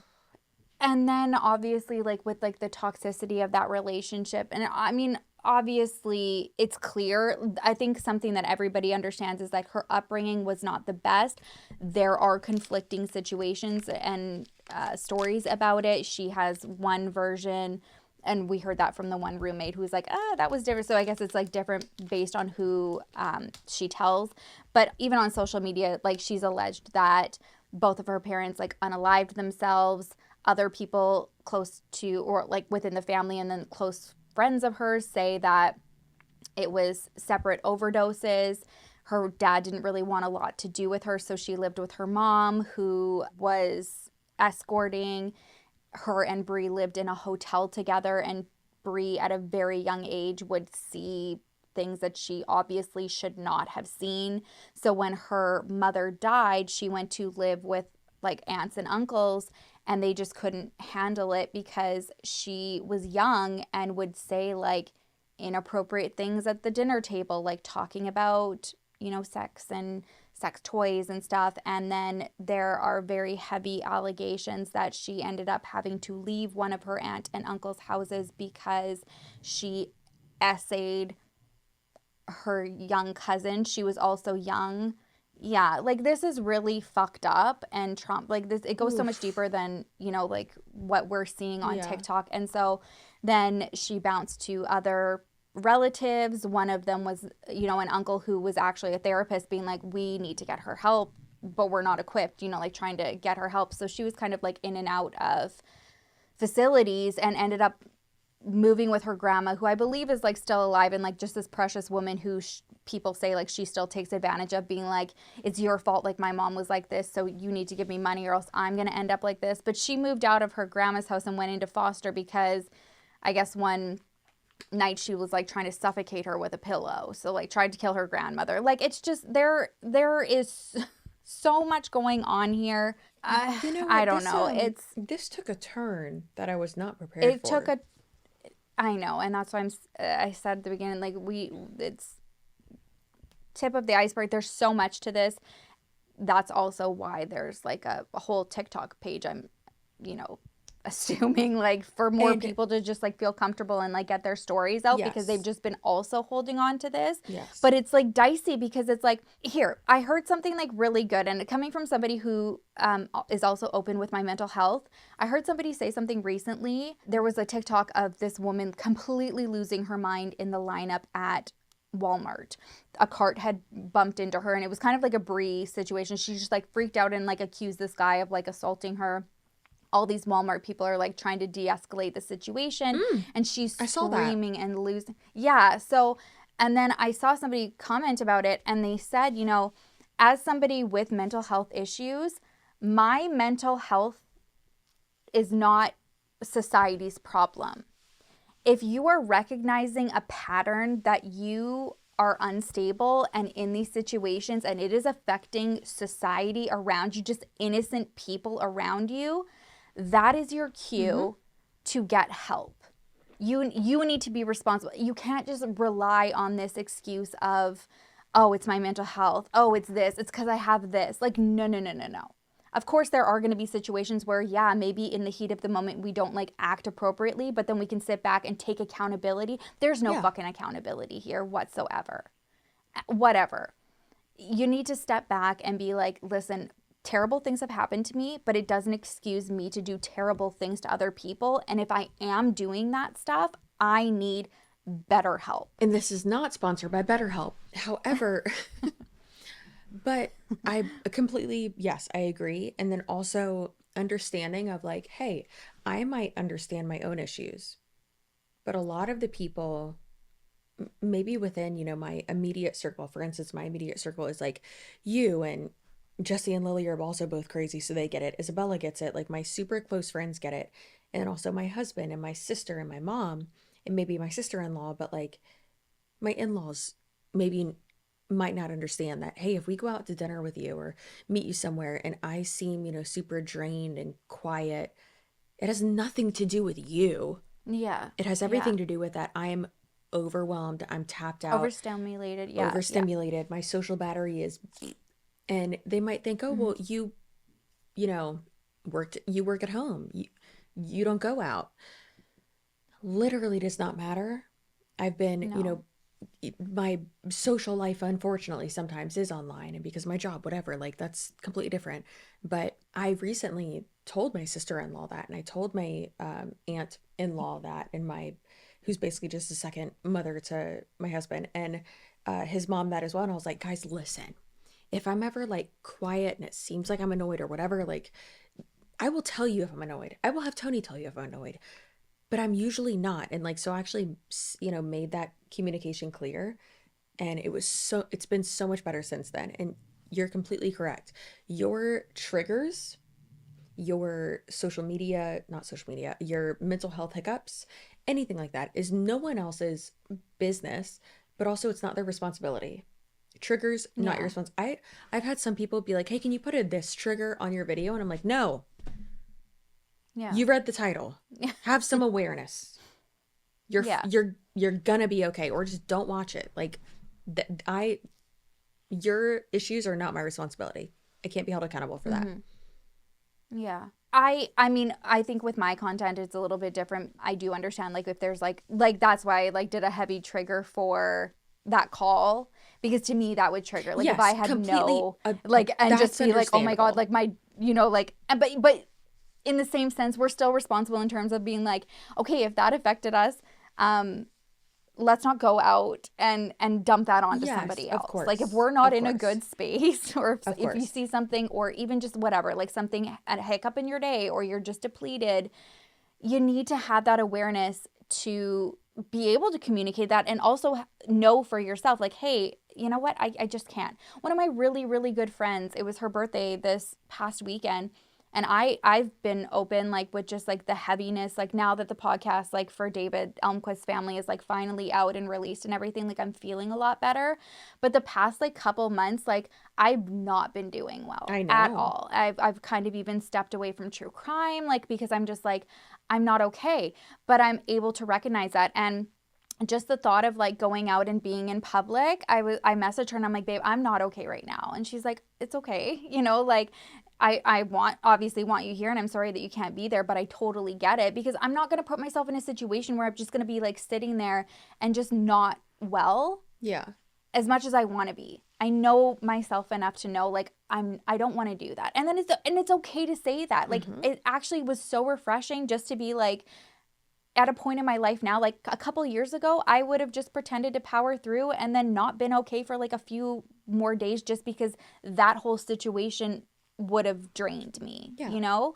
But to be able to communicate and talk openly about mental health, or just anything, it doesn't even have to be mental health. It could just be you having a bad day and not wanting to go somewhere, and be able to communicate, like, authentically, and just be like, listen, I'm not okay. And then that's it. And if people in your life don't understand that, then those aren't your people. You know, but I think my experience for the most part is that everybody does. Yeah. Everybody that I don't think I know anybody that I've been like, I'm not okay. And they've been like, well, I can't fucking chill with you anymore. Like, I don't fucking like you anymore. And there's obviously like different, like I said, like different circles of people who like, and you need to be able to manage your expectations with in-laws or like second degree friends or friends of friends, whatever. But your inner circle, they will get it. They will get it. Yeah. And that's so important. And I've always said, if it costs you your sanity, it's too expensive. And like you said, I love that. Oh my God, I know. But like you said, I mean, your people will get it. And it's not just like, hey, I can't come. That's not it. Because I don't know why. No. Do you hate me? I don't know. Are we still friends? But it's, hey, I'm not doing Overthinker. Okay. Yeah, right? It's, I'm not doing okay. I don't need to talk about it right now or whatever. But it's in everyone's best interest that I don't come. And I've had to say that before following a miscarriage of being like, hey, I can't go out to dinner right now, or I can't do this or whatever. And I am not going to be fun. So I don't want to say, and I'm not in the right headspace, and I love you so much. And we will celebrate when I am physically and mentally better. That finished off really heavy. I want her to get help. But I think she sucks. I want her to get help. But I want her to get help.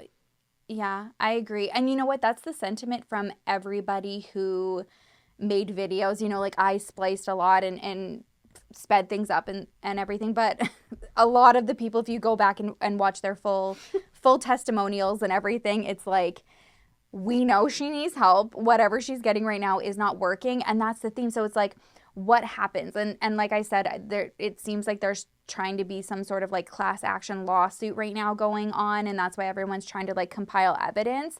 And as sad as that is to say, I don't disagree with it, especially based on how she's seeing this information and then still posting. Like you saw her just most recent one when you pulled up, and she's just like doing like a dance, being like spooky, you know, unfazed that everybody has opinions. And then she just keeps saying like everybody else is lying except for her. But it's like, these people don't know each other. That's the funny thing, is like most of these people that have spoken have never met. It's just their only common denominator was having mostly brief interactions with her and coming out of it traumatized. Yeah, which is never good. So, no, it isn't. So, yeah, I wish her well. Like I would love to. She clearly has like this, you know, drive to succeed and be a business owner and has plans and a nonprofit. But at this point in her life, it's like, girl, this is serious. You need help. Like, somebody is going to die and get injured. And even when you look at the videos of Aziz, like where she's, you know, trying to get in the car and chasing him down with her car, like it's not like a TikTok, like, you know, drama hole. Like, this is actually serious, and there's a lot of documentation that you need a lot of help. Yeah, and not to quote one of my least favorite YouTubers, but it's not drama, it's dangerous. you know who that is? It's Was that Swoop. Yeah. I thought it was. Lord. Yeah, I like you said, I mean, there's apparently, you know, class action talks, but it's like, I don't think that's the answer. But then it's also like, sometimes you have to, actually, Tony and I were talking about this not before, but like last week, because there was a situation with a family friend, and I actually made the comment. I was like, listen, it's sad to say, but you either hit rock bottom and you accept and acknowledge that you need help and that something needs to change, or you die. Like, and we both like started like uncomfortably laughing about it, because the situation that sparked that was someone that we know being on hospice, and they're 30 years old, and it's I'm actually horrendous. Every time he comes home from work, I'm like, do you have an update? And he's like, no. And I'm like, okay, it's been a week. I'm pretty sure the person's deceased now, but it's so sad. The person essentially drank themselves to death. And it is so sad. And that's what I said. I was like, you know, it's, you either, like, you would think that the guy living in a trailer with 4 other guys and drinking constantly all day long would be rock bottom, but it wasn't for them. and then, you know, it progresses and all that. And then obviously, like, you know, with this, we don't know if she's doing any drugs or doing anything that can, like, that's self-inflicted, that is like harming herself. But it's, you know, what is rock bottom for her? And would she be the type of person who would acknowledge it, admit it? And I don't think she would. And that's why it's an unfortunate situation where she clearly doesn't, like, she even says herself, the family that she does have, like, she's the black sheep. She says, you know, like, oh, they think I'm crazy. Well, you know, once we have all of these stories, we're understanding why there's like a divide. And if you aren't willing to get the help that you need, then it's like, what more can they do? And it's like, it's so frustrating because it's like, I don't know. And this is where, you know, the law comes in and justice, and you have to do things like by protocol.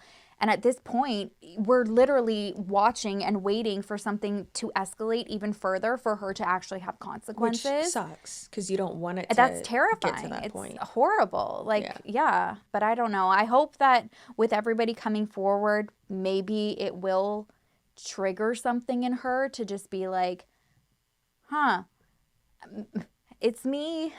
Hi, I'm the problem, you know? I don't know, man. That was beautiful.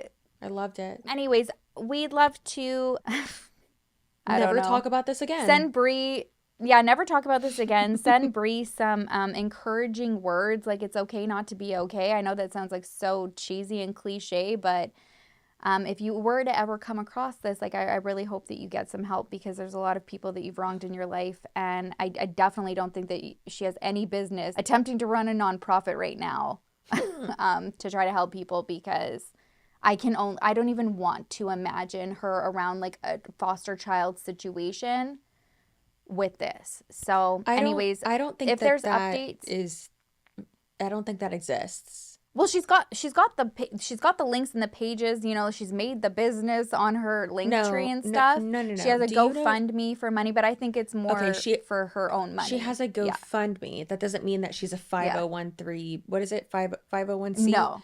501(c)(3). Oh no, she says she did say that she was registered. So that's another thing. We could look into that in a little bit and see. I guarantee she's not. You know how hard it is to do that? You have to, there are qualifications not only to get approved for that, but you are reevaluated constantly for that. And then also you have to have, there are tax requirements you have to meet every single year. Do we think that this woman is having a board of executives for her nonprofit, which is a GoFundMe? And to, like, you have to submit all those meeting notes. You have to meet at least once a quarter. Most of them meet once a month. Yeah. And then you just submit that to the IRS. Do we think she's submitting paperwork to the IRS? No, and that, again, it's her just saying, like, I registered with her little TikTok, you know. Anyways, I hope everybody is doing okay after this episode. Send some love in the comments. You know what I'd love in the comments? I know it's a serious topic and everything, but we just need like a little bit of a palate cleanser to be able to like review and like refresh. Maybe who's your favorite? What's your favorite Phil Collins song? Yes. What's yours? I mean, anything from the Tarzan soundtrack. I was literally going to say, but I also love, like, do you remember? Don't worry. No, you How want to know could I ever best forget? one? Not Strangers Like And then Me. when the... Oh, God, that I fucking can drums. feel it come. Yeah, that one. All right, hold on. Wait, no, hold on. We're going to get demonetized. Okay, favorite Phil Collins Glenn song. Close and Phil Collins. We love you guys. Sorry? Are you ready? Stop your crying, it'll be alright. I will protect you from all around you. I want to hold you, keep you safe and warm. This bond between us can't be broken. All right. Well, favorite Phil Collins song, that was ours. We'll see you in the next episode. I was just going to say, we will miss you terribly until then. Love each other. Love yourself. And we'll see you soon. That is my outro. Yours is, your butt looks so good. Stay spicy.